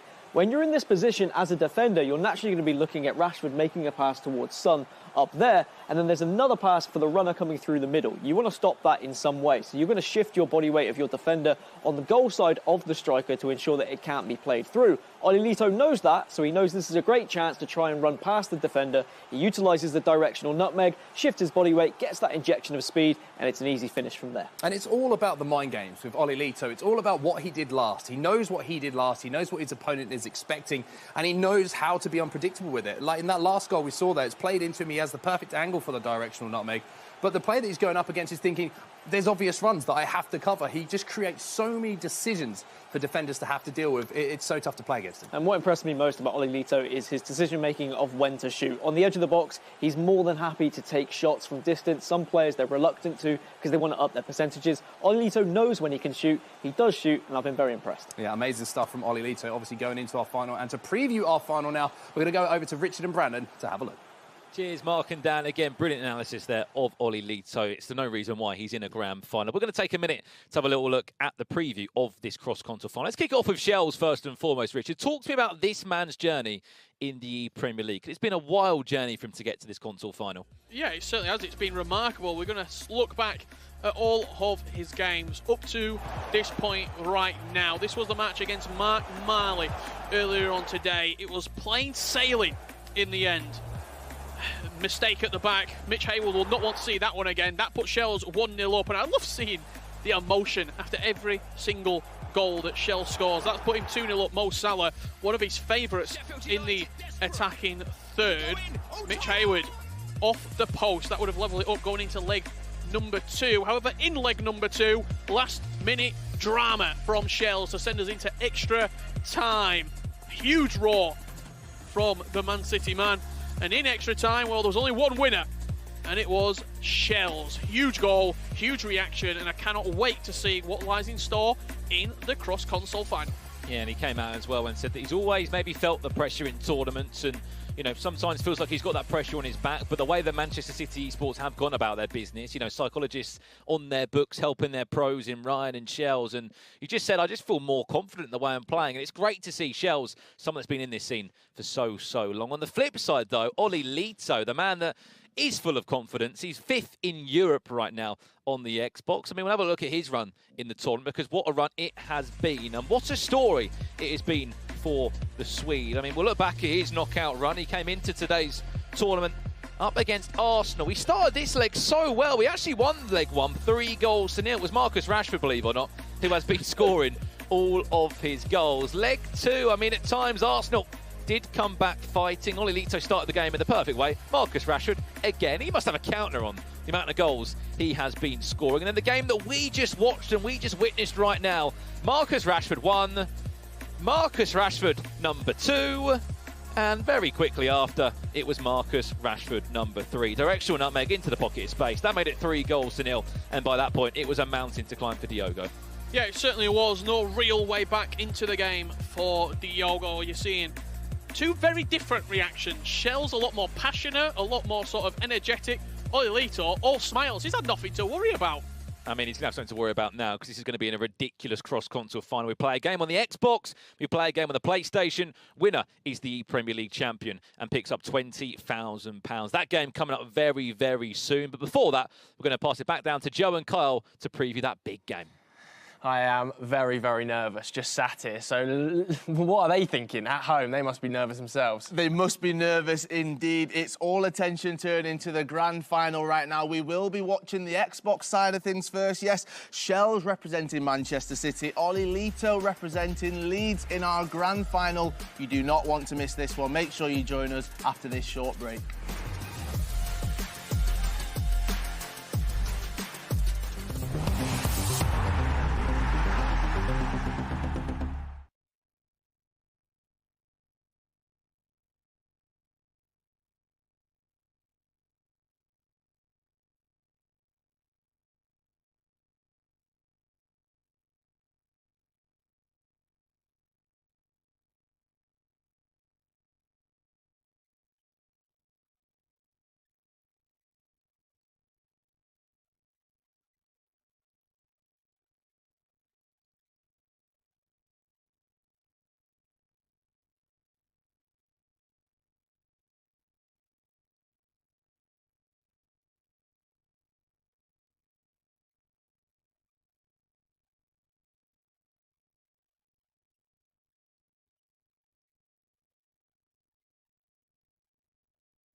Welcome back to the ePremier League. Here are our grand finalists. Shells representing Manchester City and Ollie Lito representing Leeds.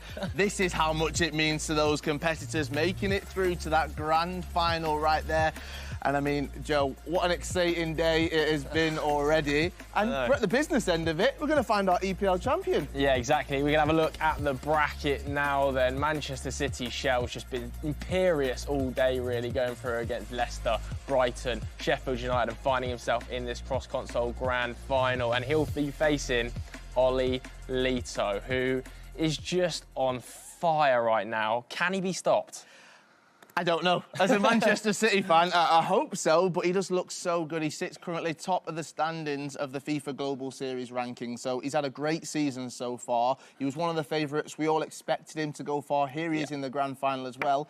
One thing that will go Shells' way is actually the first leg is on the Xbox, so that's Ollie Lito's console. So if he can keep the score low, let's say, then going into the second leg on the PlayStation side of things, which is Shells' preferred console, if it goes to extra time, there's more time on Shells' console. So this first leg will be on Xbox, second leg will be on the PlayStation. So if it went to extra time or penalties, it's on Shells' preferred console. It is, but I would say Ollie Lito still slight favourite at this stage. Coming into the tournament, we're all talking about potentially Ollie Lito, and we're talking about #Tom. #Tom is a goner, so that just leaves Ollie Lito. But Shells is going to be no pushover whatsoever, is he? No, not at all. He's been incredible. He's got so much experience on the pro stage as well. He's been all over. He's travelled all over when competing within the FIFA scene. And this is massive for him. He wants to show everyone what he's capable of. Plus, Manchester City and Leeds, two incredible teams. Yeah. Leeds have got a history, and here they are, the first time they've ever competed in the EPL. Maybe they could make history and become champions as well. Yeah, let's see if they can. The huge game is about to kick off. Thrown over to you, Mark and Dan.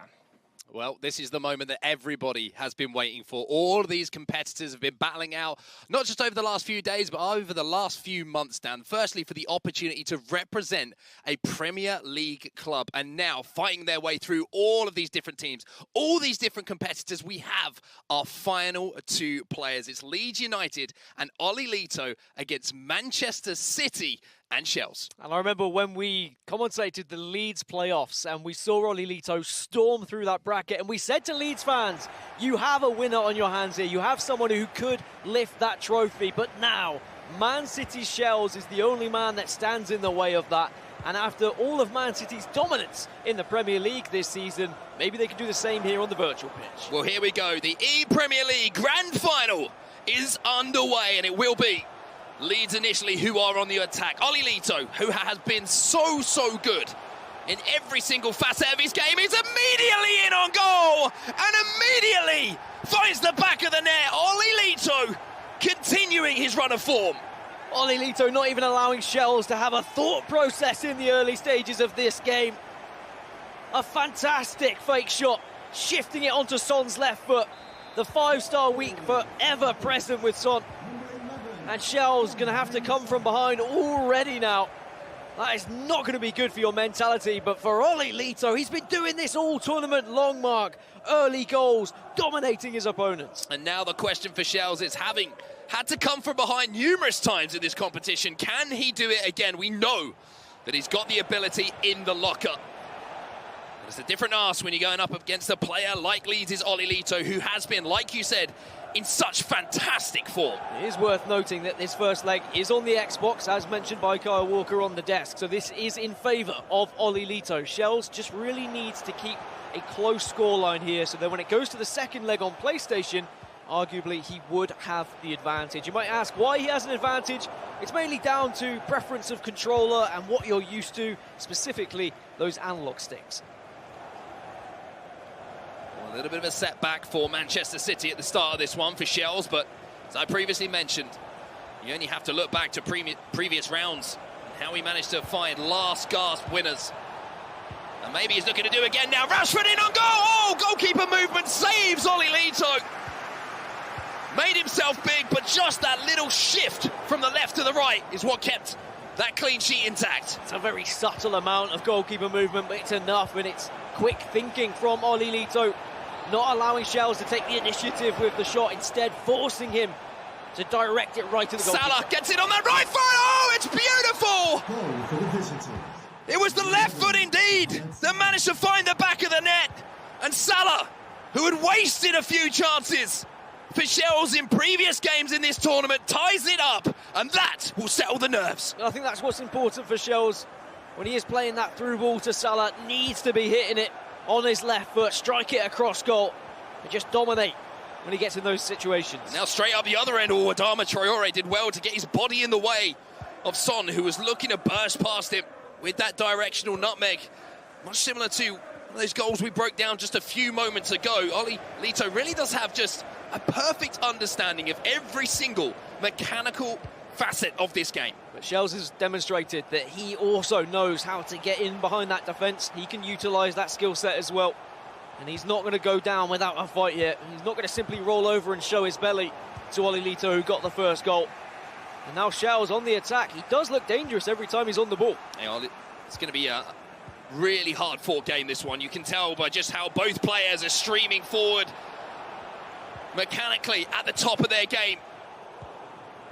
This time it's going to be Oli Lito who makes the interception defensively, and I just feel like both these players are playing so well going forward, Dan. This might be a game that's decided by who actually manages to keep it tight, is who wins those important tackles. Well, in terms of their defence throughout the knockout stages, they've both conceded very little goals. It's more been about how many goals Oli Lito has scored, but 13 of those did come from the quarter-finals, where he beat Stokes and Tottenham 13-12. He has been in goal-scoring form this tournament. Shells needs to stop that. Ball down the line here to Bukayo Saka. Shells on the attack for Manchester City. Oli Lito trying his best to hassle and harry him, forcing the play backwards, but we know that Shells loves to step forward when he has the ball, but so does Oli Lito in defence, and he brings Reece James out there and just makes a comfortable tackle to turn possession over. Yeah, aggressive with his defenders, not allowing Shells to get too comfortable in that final third. Oh, Mane's in behind here. Chance here for Oli Lito. Cut back. Rashford looked for that extra ball. And you can just feel every time that Oli Lito and Leeds United get into that kind of position, Dan, you almost expect there to be a chance created. Yeah, I mean, millimetres away from scoring a goal there. Just a really good defensive work. Oh, in behind here. Manchester City. Oh, they snuck it home at the near post. Rashford makes it 2-1 to City. The tiniest of gaps has been found. What a finish that is. I mean, if you're Oli Lito, you're more than happy to see Shells shoot from there. A tight angle, but Rashford somehow finds its way into the net. Alisson just feet planted, didn't get anywhere near it.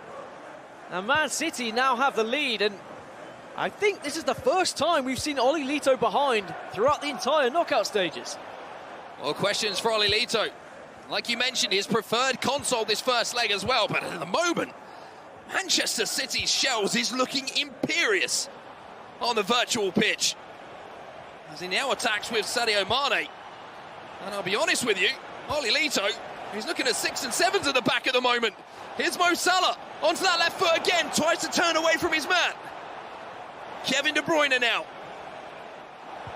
who of course famously scored that penalty to put Shells through to this kind of stage. Here's Salah. Oh, it's beautiful again from Shells. It's 3-1. And it's Bruno Fernandes again, and City are looking absolutely phenomenal. And he's feeling himself right now with Shells. Starting to heat up. A beautiful passage of play. Quick passing, interlinking between the players. And the finish was sublime. A 2-goal cushion now. And Oli Lito looks a little bit bamboozled at the back. Not able to keep up with the pace that Shells is offering. He looks shook. I'm going to be completely honest with you. Oli Lito, I don't think was expecting this kind of pace in attack coming in from Shells. Shells is stepping in. He's winning the ball back. He's taking risks in defence. And it's really paying off for him.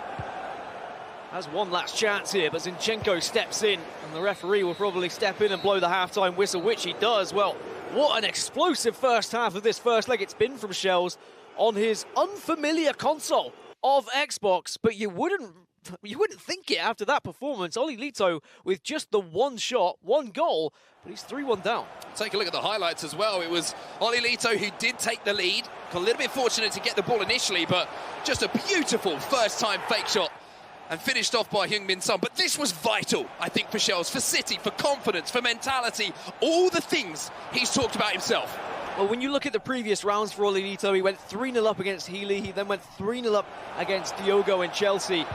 And he could have been going the exact same route if Shells had not just fought back that quickly, got that quick equaliser, and then he was just in the ascendancy. And look at this goal. To see that and have the vision to apply there is just fantastic from Shells. Yeah, beautiful little double tap pass just to create the angle and, you know, just miss those extending legs of the defenders who try and cut those balls out. A fantastic first half from Shells and Manchester City. The question now is, how does Oli Lito react? Because you brought it up during that first half. Hasn't been in this position so far in the ePremier League, and now he finds himself having to chase the game. I don't think he's been behind throughout the entirety of the Leeds playoffs and this ePremier League competition. Patrick Bamford gave him a good game, I've got to say. Bamford did give him a good game, but now this is a completely different ballgame. Shells has really turned up here and has flipped the script completely. Oli Lito, the favourite for the tournament, has been confident, has been dominating every opponent, got the goal lead. But then Shells just upped the ante a little bit. The pace that he injected into the game was unbelievable. And for Oli Lito, he needs to try and match that pace. Maybe it's a couple of counterattacks going his way, but defensively, he hasn't been able to keep up with Shells' quick passing. Yeah, honestly, it's been a little bit of a lesson in that first half of how to counterattack and how to play against Oli Lito and how he likes to control games. But now, we're going to see how Leeds United can respond. There's one thing we know about both these players. You can never count them out, regardless of the score, regardless of what's happened before. And still a long, long way to go until one of these two players will be crowned the ePremier League champion. Second half underway here. Shells with a 3-1 lead. It is worth mentioning that in another competitive FIFA tournament, FUT Champions Cup, Oli Lito was able to become a victor, and that does require winning on both consoles, so he is used to playing on the PlayStation. Here's Mo Salah, lifts that directional nutmeg again. Van Dijk took maybe an extra touch that Oli Lito wasn't expecting. Almost let Mo Salah steal back in and pinch possession off of his toe. And now Oli Lito going to be the aggressor here. Van Dijk stepping out of defence and looking to find a pass forward. To just try and ignite some kind of energy going forward. It's about how much confidence Oli Lito is going to have going forward. Is he going to still go for those directional nutmegs that have found him so much success? Is he going to still take those shots from outside the box when he's down by 2 goals? Here's Fernandez into Son. Beautiful directional nutmeg, but it just played it towards the body of Reece James, and he was able to make himself big and just about get enough on it. But you could see the idea again there for Oli Lito, looking for that same move to break through and goal. And if you do get that directional nutmeg just slightly off angle, it's very much a difficult skill move to work with, because it just pushes the ball rather than allowing you to inject that pace going forward and giving you all that room to actually get a shot away. And sometimes that can be the absolute margins in FIFA esports. It can come down to just a slight angle on the analog stick. Well, here's De Bruyne. Mane's running in behind. De Bruyne is going to carry this himself for Leeds. Oli Lito on the hour mark here, looking to pull one back and make this a 1-goal game. Rashford, who's been deadly for him so far, cannot get past James. Reece James has just been so good at the back. As soon as he's shoulder to shoulder or right in front of one of the players, you have to kind of bet on him to be able to win the ball back. Now Mane up the other end for City. There's the heel-to-heel. Shells just taking his time to construct this attack once more. Surgical in his precision with the passing. Rashford now, a little flick out of his feet. Quick stuff. Oh, it's beautiful. Oh, it's the best of Shells. Manchester City 4-1 up. And this might be one of the best performances we've seen from that man on your screen. Get that one on the touch screen. He baited the pass originally, and then he turned not once, but twice, pushing it out of feet, injecting that pace, getting the possibility to even shoot there with Rashford. And what a goal that was from Shells. And now he has a 3-goal lead. And Oli Lito is really struggling here. Yeah, I'm just looking at Shells' reaction as well. He's trying to stay focused. But this, Dan, for me, put it in context. This is the grand final of the ePremier League. Directional nutmeg, turns back, then gets the second directional nutmeg to give himself the opportunity to strike. When given the opportunity, he puts it away. And I think that reaction there not only shows how good Shells realised he was in that situation, but that's a step closer to becoming ePremier League champion. It's also how he initiated that run with Salah just to ensure that he baited that defender away, so he at least had the 1v1. Turned into a kind of 1v2 in the end, but it didn't matter for Shells because he was so quick on his feet to be thinking about where he wanted to go and how he wanted to score. And there are more goals in this grand final for sure, but at the moment it looks like they might be going in the way of Shells, who maybe is doing a favour for his fellow Englishman Stokes, who took an absolute battering in the early stages of this tournament from Ollie Lito. But Shells 4-1 up now and maybe wants to look for more. And almost immediately, from kickoff as well, Shells wins the ball back. Sometimes everything's going your way, and Rashford now once again bearing down on goal. Van Dijk is at 6s and 7s and just about manages to get the laces of his boots on that one, as Rashford was once again looking dangerous. But now, straight up the other end, Bukayo Saka. We did hear from Shells in the interview that he was guilty of just turtling up a little bit. Ball inside here, Son. Oh, a chance for Ollie Lito! And don't count him out yet. Wonderful finish from Mane. And still plenty of time left in this first leg of our grand final to close that gap even more. To get here into this grand final, he had a 2-goal lead, he turtled up, he allowed his opponent to have too much possession to push him, and it went all the way to an extra minute win it for him. He needs to make sure he doesn't allow Ollie Lito to get back into the game too comfortably here, and maybe he just needs to continue with his aggression, continue the way he's been playing for the majority of this game. Shells now has to be careful. Ollie Lito all of a sudden stepping out of defence and winning the ball comfortably. Amazing how a game of FIFA can change with a few tactical adjustments and with a little bit of belief in the hands that hold that controller. Here's Bukayo Saka, directional nutmeg, almost went down inside the box as well. There was a little bit of pressure from behind. But when all is said and done at the end of that attack, Shells has the ball and still has that 2-goal advantage. Both players very good at recognising when a defender is coming a little bit too close, so they ball roll away, and then often that ball roll is either followed up by a scoop turn to just go back on themselves, or that directional nutmeg to try and eject that pace and get away from the defender. Shells pinned back a little bit here by Ollie Lito, but he's doing very well to pass it out. As I say that, commentator's curse. Ollie Lito with a chance. 10 minutes left here, De Bruyne. Into Mane. Leeds currently struggling in this game. The ball will fall back, but the linesman's flag is up. And a little chance to breathe here for Manchester City, but a nervy moment there for Shells. And in these last minutes, Ollie Lito has been pressing successfully, but this is what could happen. Oh, Son's it behind here. Alisson had to hit top speed as quickly as possible there to beat him to it. The Liverpool goalkeeper did well. Zinchenko tries to feed it down the line to Saka, who was running in behind, but 7 minutes left, Dan. Maybe an opportunity here. If Ollie Lito can find a goal, then the second leg is set up perfectly. That through ball almost getting through to Saka, and I was just mentioning earlier, Ollie Lito is not unfamiliar with the PlayStation. He will still be able to do a job in this second leg. So I wouldn't say that Shells is completely through at the moment. Ollie Lito is definitely going to make this difficult in leg number 2. Still 2 goals behind, and it could be 3 with this passage of play if Shells plays it right. Really, right now, he just wants to hold on to the ball and ensure that he has the last attack of the game, Mark. Yeah, the last thing he wants to do is give that ball away and give Ollie Lito a chance to go into the second leg with his head held high. And be down by just the 1 goal. A little touch from Bruno Fernandes, almost won the ball back, but Shells will continue now to go forward as we enter the 90th minute. And Shells will have now the opportunity to burst forward, but no, he's given it away. And there's runners either side here for Ollie Lito. 1 minute of stoppage time elapsed. Mane inside to De Bruyne. Saka, can he find the ball? Rashford trying to get there, and Alexander-Arnold says, let's get this one out of play and defend the corner. Saka, Leeds United on the attack.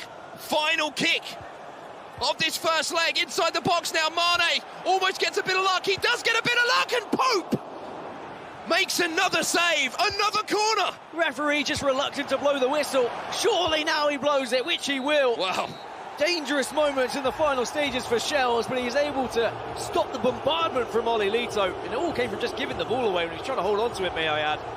But he does still continue this 2-goal lead going into the second leg of this grand final. Yeah, terrifying moments at the end there for Shells. If you played FIFA at a competitive level, you'll know the last thing you want to do is give the ball away, but then it kept coming back at him. It was a corner after corner after corner. You just think, surely I'm going to concede at this point, but he managed to hold on down, and it was actually Ollie Lito, we have to remember, who took the lead with his first goal. In the 4th minute as well, it was right at the start of the game, and you think maybe that was going to shake Shells, but in fact, it almost lit a fire underneath him, because what he turned into was absolutely sublime. It was goal after goal, and all of them were excellent.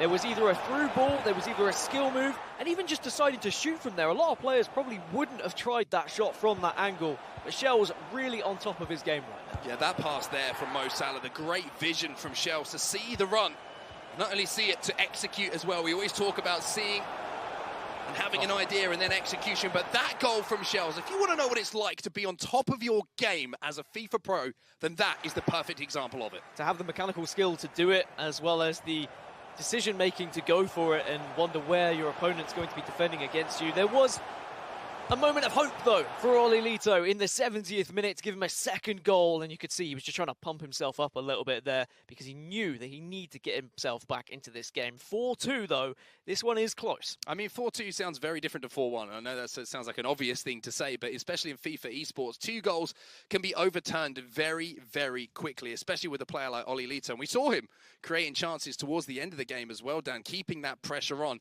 It's certainly, not over here in our grand final. So that's going to do it all for the first leg. 90 minutes still to come, but it's time to get the views of Joe and Kyle on what we just saw.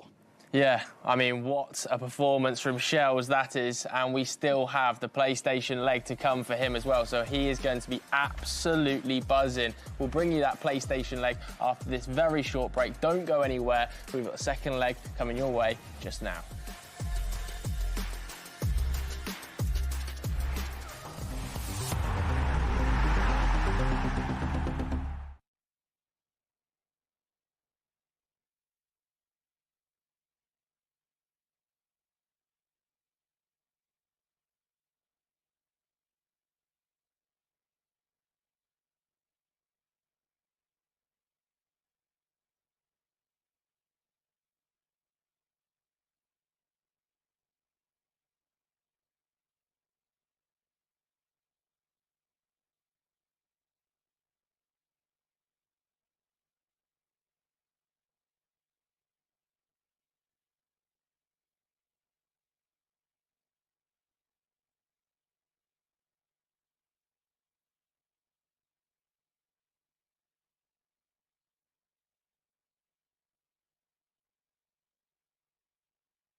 Welcome back to the ePremier League Grand Final between Manchester City and Leeds, where Shells has just beaten Olilito 4-2. Let's go straight up to Mark and Dan for the next game.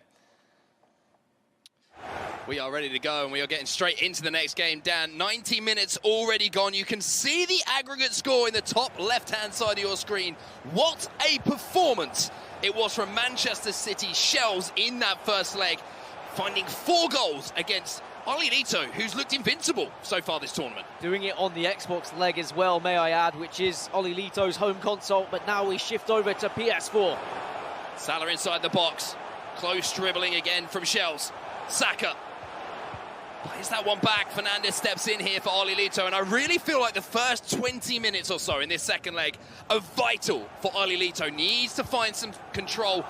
And although he might not need a goal straight away, he has to put pressure on and look to create at least one good chance. Can't allow himself to go 3 goals behind here. Maybe he's going to find a chance straight away. Son in a goal! Oh, it's even better than he could have wished for. Olilito finds the first goal in the second leg, and now it's just a 1-goal game. That's one of those where you're expecting the keeper to get there. Shells probably a little bit confused that the keeper wasn't able to get off his line quick enough, but the reactions from Olilito, just hammering that ball roll straight away to ensure he could get round the goalkeeper and tuck it away.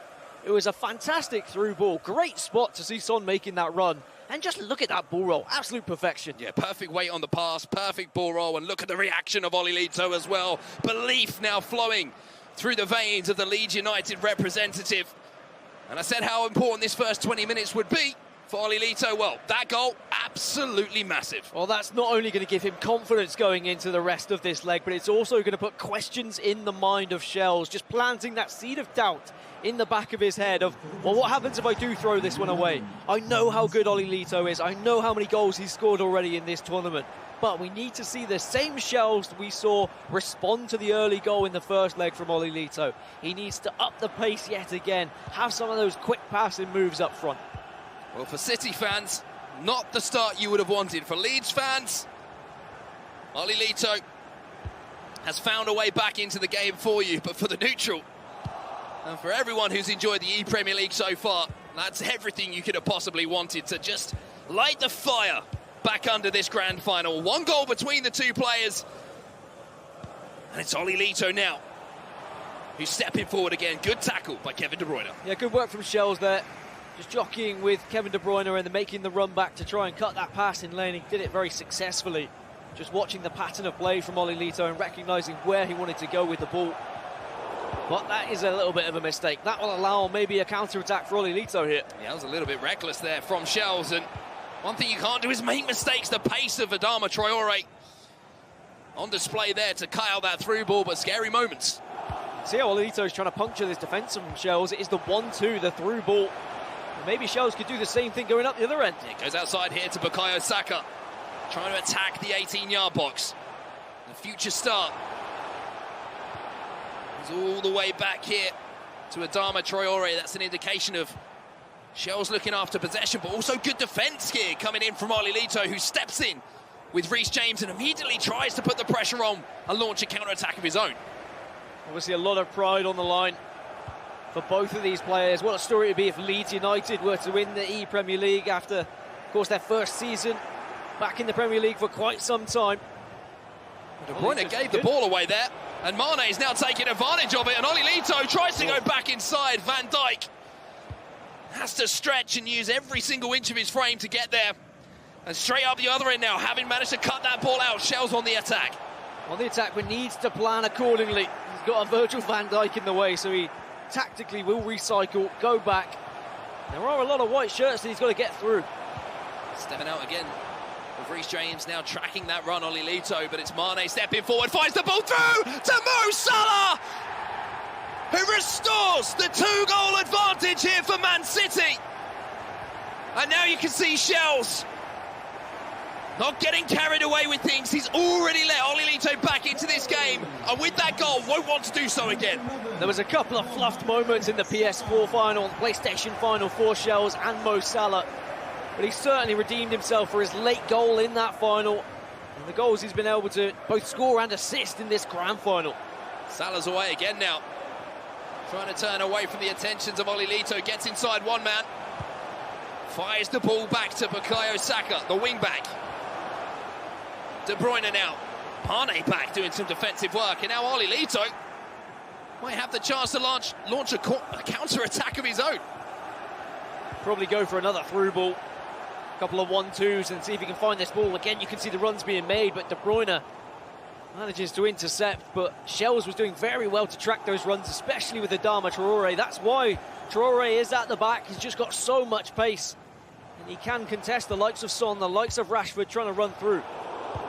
Player switching from both players in defence has been absolutely exceptional. And Saka now into Heung-min Son, attacks the byline, stops up, heel to heel inside. We've seen it so many times so far from Oli Lito, but what a piece of defending that is from Shells, throwing bodies in the way. Great defending, just keeping an eye at the feet of Oli Lito's player, watching what skill moves are going to come out, ensuring that he covers both turns. And he did just that, and there were plenty of bodies, as you say. Well, that's very close from Oli Lito. It's still going to be a little bit of a warning sign here for Shells. Oli Lito flooding forward again now. There's a man over here, and it's Bukayo Saka. A chance on that left foot, and Oli Lito is back in the game once more. Saka drives it home at the near post, and what a final we're having. Shells moved his keeper to that near post, but the fact that Saka was still able to find that corner, what a shot it was, and Oli Lito will take that. And you look at the possession. I mean, Oli Lito's only had 33% of the ball mark, but he does find himself 2-1 up in this game. And of course, Man City's Shells still 5-4 up on aggregate. This grand final is absolutely rocking, as it should be, with two fantastic competitors who have dominated their opponents all tournament long. It's the final we were hoping for between two of the best players, not only in the ePremier League, but the world as well, as Alexander-Arnold now for Manchester City. Shells trying to find a goal, will get possession from the throw-in, just to give him that cushion back, but Oli Lito somehow has managed to keep this game close. At times it looked like Shells might run away with it, but Oli Lito keeps pegging him back. Well, every time that Shells looks comfortable, Oli Lito just does something a little bit different. Whether it's a through ball or whether it's a different skill move, he's got so much up his sleeve. Salah now goes for that directional nutmeg. Van Dijk has to be extremely careful as the ball is put out of play. What a first 45 that is of the second leg of our grand final. Shells with a lot of possession, but not many opportunities, and the score is all that matters. One goal between the two players. 71% possession in that first half for Shells. That is not something that Oli Lito would be used to, but it's the counter-attack that has really been punishing Shells. Oli Lito with those through balls has just found so much success. This was a good goal though with Salah. That's why Salah is in that squad. When you can get him through, the speed to get into those areas, then of course on his stronger foot he can finish him off. And this one from Oli Lito, I mean, this is going to be difficult for Shells to take, I feel, because this allows Oli Lito back into the game. He moved the keeper, I feel, in the right direction, but he still went near posted, Oli Lito. Yeah, still just too good a finish there from Bukayo Saka right at the end of that half to get him back into the game. And I mean, it's one goal between the two players. I said it's a final that we will hope we were getting, and this is the final that we wished we were getting. And I mean, at this point, we always talk about how next goals are important in FIFA, but if Oli Lito gets this next goal, I just think that Shells, talking about how hard he's worked on his mental game, how he doesn't try and get down on himself, and we've seen the progress he's made, that is the biggest test he would have had in recent times. But I think we can see from his possession counter that he's got 71%. He's changed his style in this second leg. He's been trying to hold on to that ball, dominate the possession, restrict the chances from Oli Lito. And I wonder whether that's just going to allow Oli Lito back into the game a little bit with these counter-attacks. Well, Oli Lito will have the ball on the first opportunity to step forward. Bruno Fernandes going to let that one run. Rashford will just about pick up the pieces here. Oli Lito, precise in his dribbling and his passing. You can see that Shells is desperately trying to get as many men as he can in front of the goal to block the way, but there's an overlapping run here, and oh, Oli Lito! That is magnificent from you! Leeds United, out of nowhere, tie up this game, 5-5 on aggregate. It's near post again as well from Oli Lito. He's not putting it across goal. So many players from there strike across goal. It's the easier target, some would say. But now that is the third goal in a row he scored near post. The first one, that tight angle with Marcus Rashford. And now Ollie Lito tying things up. This is going to be difficult for Shells to come back from, but you're completely right. He did say he's been working on his mental game, and now he needs to show it. A little change in midfield here from Shells as well. You can see probably Firmino been brought on, maybe to offer something going forward as well defensively. But Shells, after what was an electric start from Manchester City, is now very much on the ropes. Ollie Lito, unbelievable resilience from him to get his way back into this game down. Just that never say die attitude from Ollie Lito. I mean, Shells showed it in his own console final. Now Ollie Lito has done it right back in this grand final, but now where can he go from here? That's the real question. Can he take the lead? Well, the first way that he's going to go is forward with Bukayo Saka. Goes back inside now to Zinchenko. Now we're gone in this second leg. Nothing between City and Leeds. Kevin De Bruyne trying to get there first again, and the goalkeeper caught in two minds there about coming out to collect it. But Shells, and the defender comes across to deal with it eventually. De Bruyne very lucky to keep hold of the ball there as well, but nervy moments. Very calm at the back from Shells, though, has to be said. Just ball rolling away from the attacker with Adama Traore. A lot of nerves when you're in that situation. I've seen people fumble. Shells just holding strong. Ball fired into the feet of Marcus Rashford. Interception from Bruno Fernandes, and the ball will go out on the far side for a Manchester City throw. It's going to be who wants to actually take that pause and change their tactics, get some fresh legs on the pitch. Ollie Lito's not going to want to change anything at the moment because he's just been scoring goal after goal. Waiting for that run in behind again. You can see that Shells is having to switch desperately what defender he's controlling to watch those runs, and there is another one of those runs. Son versus the goalkeeper once more, forced wide here by Shells. Ollie Lito goes back inside here, one more to Mane, surely not! Pope, what a save! Oh my word! What a save that is! Probably the biggest save we've seen all tournament long. If Shells were to go behind there, Ollie Lito could have completely dominated the game and run away with things. Nick Pope earning his paycheck here for Shells. He did well to shift the play, to force Ollie Lito out wide, but then he found one pass, two pass. Mane was able to skip past the defender, but look at that save, down to the ground, right hand, punching it wide. And Ollie Lito, he can't quite believe what he's seen. I cannot believe it either. That is why Nick Pope is in so many players' teams. He just has this ability to come up with these magnificent saves in massive moments of the game, and I mean, there's none bigger than that for Ollie Lito. He's got to be thinking, what else can I do in that position? I've worked it perfectly. I found the feet of Mane. I've hit it where I believe is my highest percentage place of finding the back of the net, and all that it found was the glove, a trailing glove of Nick Pope. Back underway from the corner.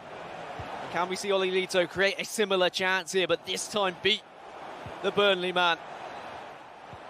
Still can't quite believe that save, if I'm completely honest. But Shells, he predicted it well, maybe just shifted that goalkeeper. Ollie Lito has been going near post a lot. Well, there's an overlapping run here, and Mahrez will come back to defend. And I believe that Riyad Mahrez has just been introduced by Manchester City Shells here. So the City player off the bench, maybe going to be a hero here for Manchester City in the ePremier League. Salah making that run in behind. Played in behind Virgil van Dijk, who has the pace to deal with it. 15 minutes to go. And 15 minutes can disappear very quickly in a game of FIFA, and you know one mistake could cost you the ePremier League title here. And that trophy will be going to your opponent's room rather than yours. Got to stay switched on. Big tackle there from Reece James.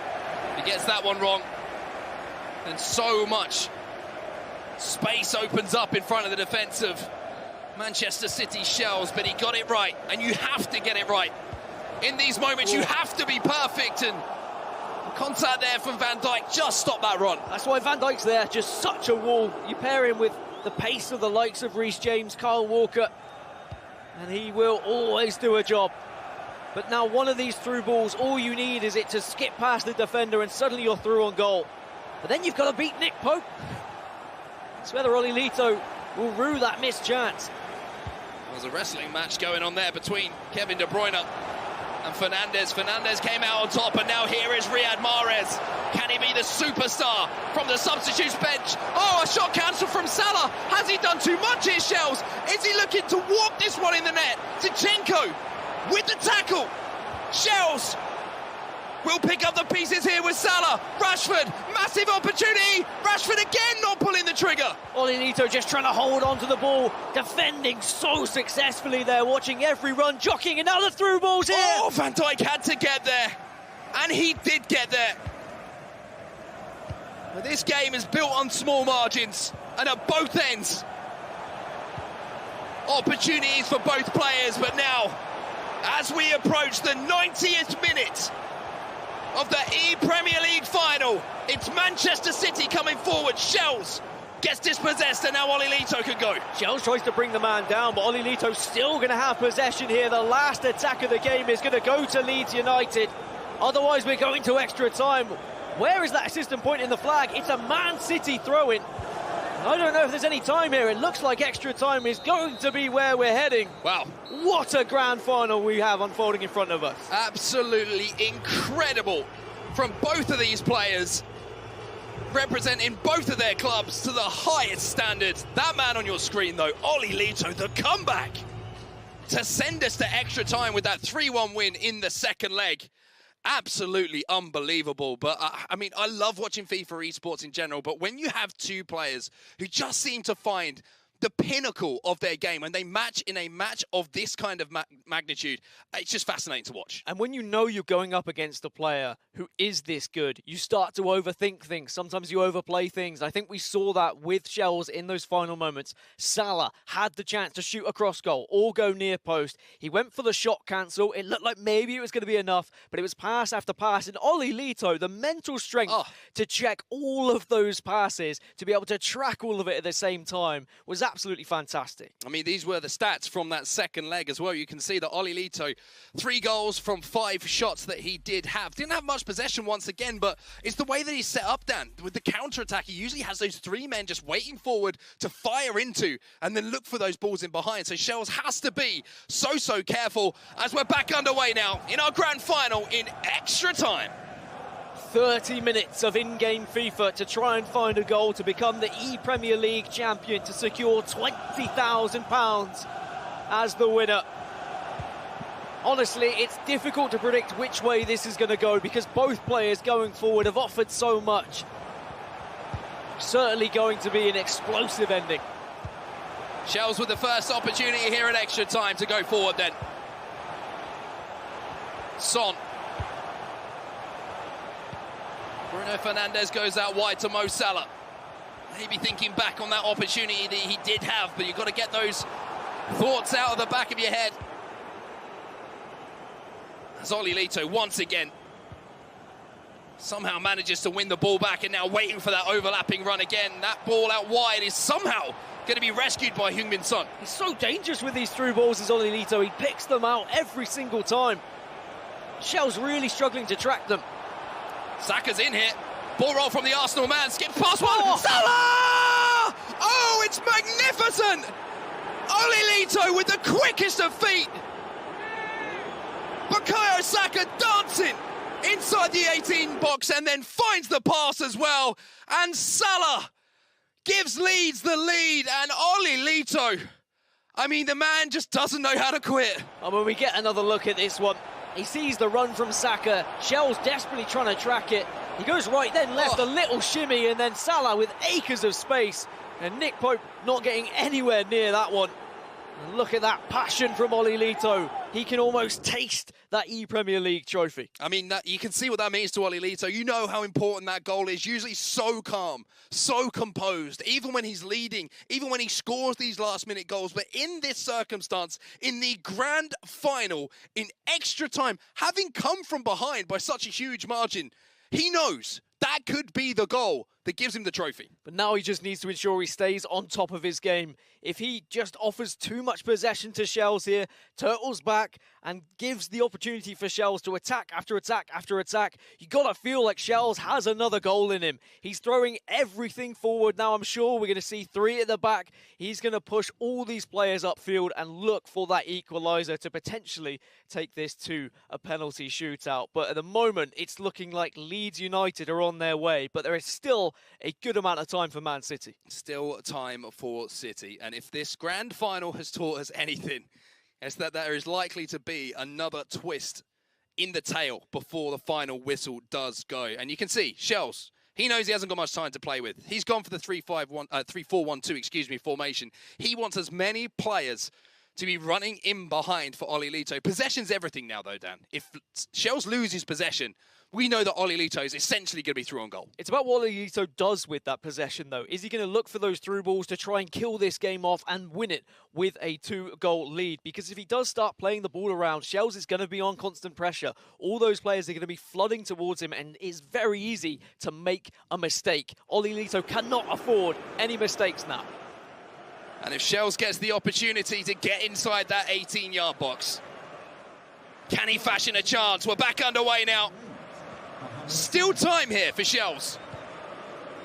But that time will disappear, as extra time just seems to dissipate in front of your eyes on FIFA. But he does have the ball from the kickoff. And maybe Shells needs to learn a little bit from what Oli Lito has been doing. Those through balls are deadly when the stamina starts to deplete in those defenders. You can just get on the end of them with some of those pacey strikers, the likes of Salah, for example, just getting behind them. Son has been doing a fantastic job. Rashford, of course, can muscle someone off. Here is Marcus Rashford. Shells desperate to do anything to find his way through on goal. Riyad Mahrez now twisting and turning. Heung-min Son comes in and tackles him. Heung-min Son comes in and tackles again. Son now. Shells trying to do everything he can to work his way through on goal, and he will keep the ball here right at the death of the first half of extra time. Fernandes into Salah. Oh, the ball's going to fall free, and he puts it away. Unbelievable scenes. For all we talk about goalkeepers and the saves they make, it was a fantastic save from Salah's initial shot, but Alisson has pushed it right into the path of another player. And that is a gift for Shells. Unbelievable that he's been able to, A, keep the ball after Son almost tackled his teammate twice. And then the referee didn't even blow the whistle. He kept going forward. I mean, Heung-min Son came in like a wrecking ball. Somehow created an opportunity. Sometimes you have to test the goalkeeper. We know when you hit that ball across goal, especially with the formation that Shells is playing as well, there's always the opportunity of those players on the right-hand side to come in late, to apply that finishing touch, and that is exactly what they did. So now, we're back to being tied up once more. Dan Gaskin, which way is this going to go? You can't ask me that question. It could go either way. It's been so close between these two teams. We could end up in a penalty shootout if we do not find a goal in the next 15 minutes. But I feel like there is another goal here, Mark. Both players are at the top of their game right now. A goal here, surely, would be the one that would crown an ePremier League champion. Although, I've got to be honest, I've said sentences before with much more confidence than the one I just said. Oli Lito for Leeds United does have the ball from kickoff. Rashford, oh, he's in on goal! Pope with a save again! This game has had everything. 84 rated Nick Pope. You don't need your high rated goalkeepers because Nick Pope, one of the best, 6'7" odd. And the fact he can get down and make those saves, that could be a game-winning save for Shells in Man City. And now Shells for Manchester City is going to fire the ball wide. Riyad Mahrez, ball roll, scoop turn from the City player to another Manchester City idol. Ball round the corner now, Shells, he's in on goal. Oh, it's hit the post. He's tried it at the tightest of angles. We've seen Rashford put them away from that sort of position, but Bruno Fernandes does not have success. and neither player able to score in these scenarios, and we're getting closer and closer to a penalty shootout, Mark. But Shells wins the ball back. And it's Cancelo who does it. João Cancelo, a player who Manchester City fans know what a big season he's had. Will that be a massive tackle? No! The directional nutmeg is going to be defended. And now Oli Lito, with just a few more seconds on the clock, is streaming forward here for Leeds. Does have a little bit of time to work with. Probably wants the last attack of the game here. And he could make himself an ePremier League champion. All he needs is to put that ball in the back of the net. Son puts the ball around the corner. Pope is quick off his line. And with that, Shells, Oli Lito, City, Leeds go to the spot. City up first. Shells puts it away. Mo Salah for Oli Lito and Leeds. Oh, it's cheeky, but it counts. Not even time for the players to take a breather after the final whistle. But Shells now stepping up with Mahrez, and it's a perfect penalty, left-hand side. And Oli Lito has to respond here. Does go down the middle again, just slightly right to the keeper. Salah for City, steps up and sends the goalkeeper the wrong way. Advantage to City once more. Kante, fresh on the pitch now. He goes down the middle, and a huge save by Nick Pope. And Shells has already won one penalty shootout. Can he win another? It's gone in! How on earth has that gone in? And now, Oli Lito has to step up, has to score, and he cannot. And Manchester City and Shells, ice in the veins for the City man and the king of the ePremier League. Manchester City, Shells, ePremier League champions. You say ice in the veins, it's tears in the eyes for both players, but for entirely different reasons. Oli Lito in Leeds knows just how close he came to lifting that trophy. And it's a penalty shootout where Shells is able to make two huge saves. Even if Oli Lito had made that save where he went the right way, Shells still went the correct way with his goalkeeper next. And that's two penalty shootouts in the knockout stages for Shells and Man City. And that penalty shootout wins Manchester City the ePremier League trophy. Absolutely unbelievable. One of the greatest games of FIFA eSports I've seen in recent times. City and Leeds, you should be proud of both of your players, as should all of the clubs that have been involved in the ePremier League this year. But when it is all said and done, Shells is the ePremier League champion for Manchester City. I mean, what a moment for him. We know Shells, we've known him for a long time, been so close so many times, but to pick up a trophy, I mean, we've got the pictures of him on screen right now. I think he's just overwhelmed with what he's achieved. £20,000 in your pocket, not bad for a day's work of FIFA, or a few days' work, should we say. Maybe a couple of months after all the qualifiers he had to go through for Man City as well. But there would have been a lot of pressure from the Man City team, but what an amazing game it was. We can look back at the highlights, Mark.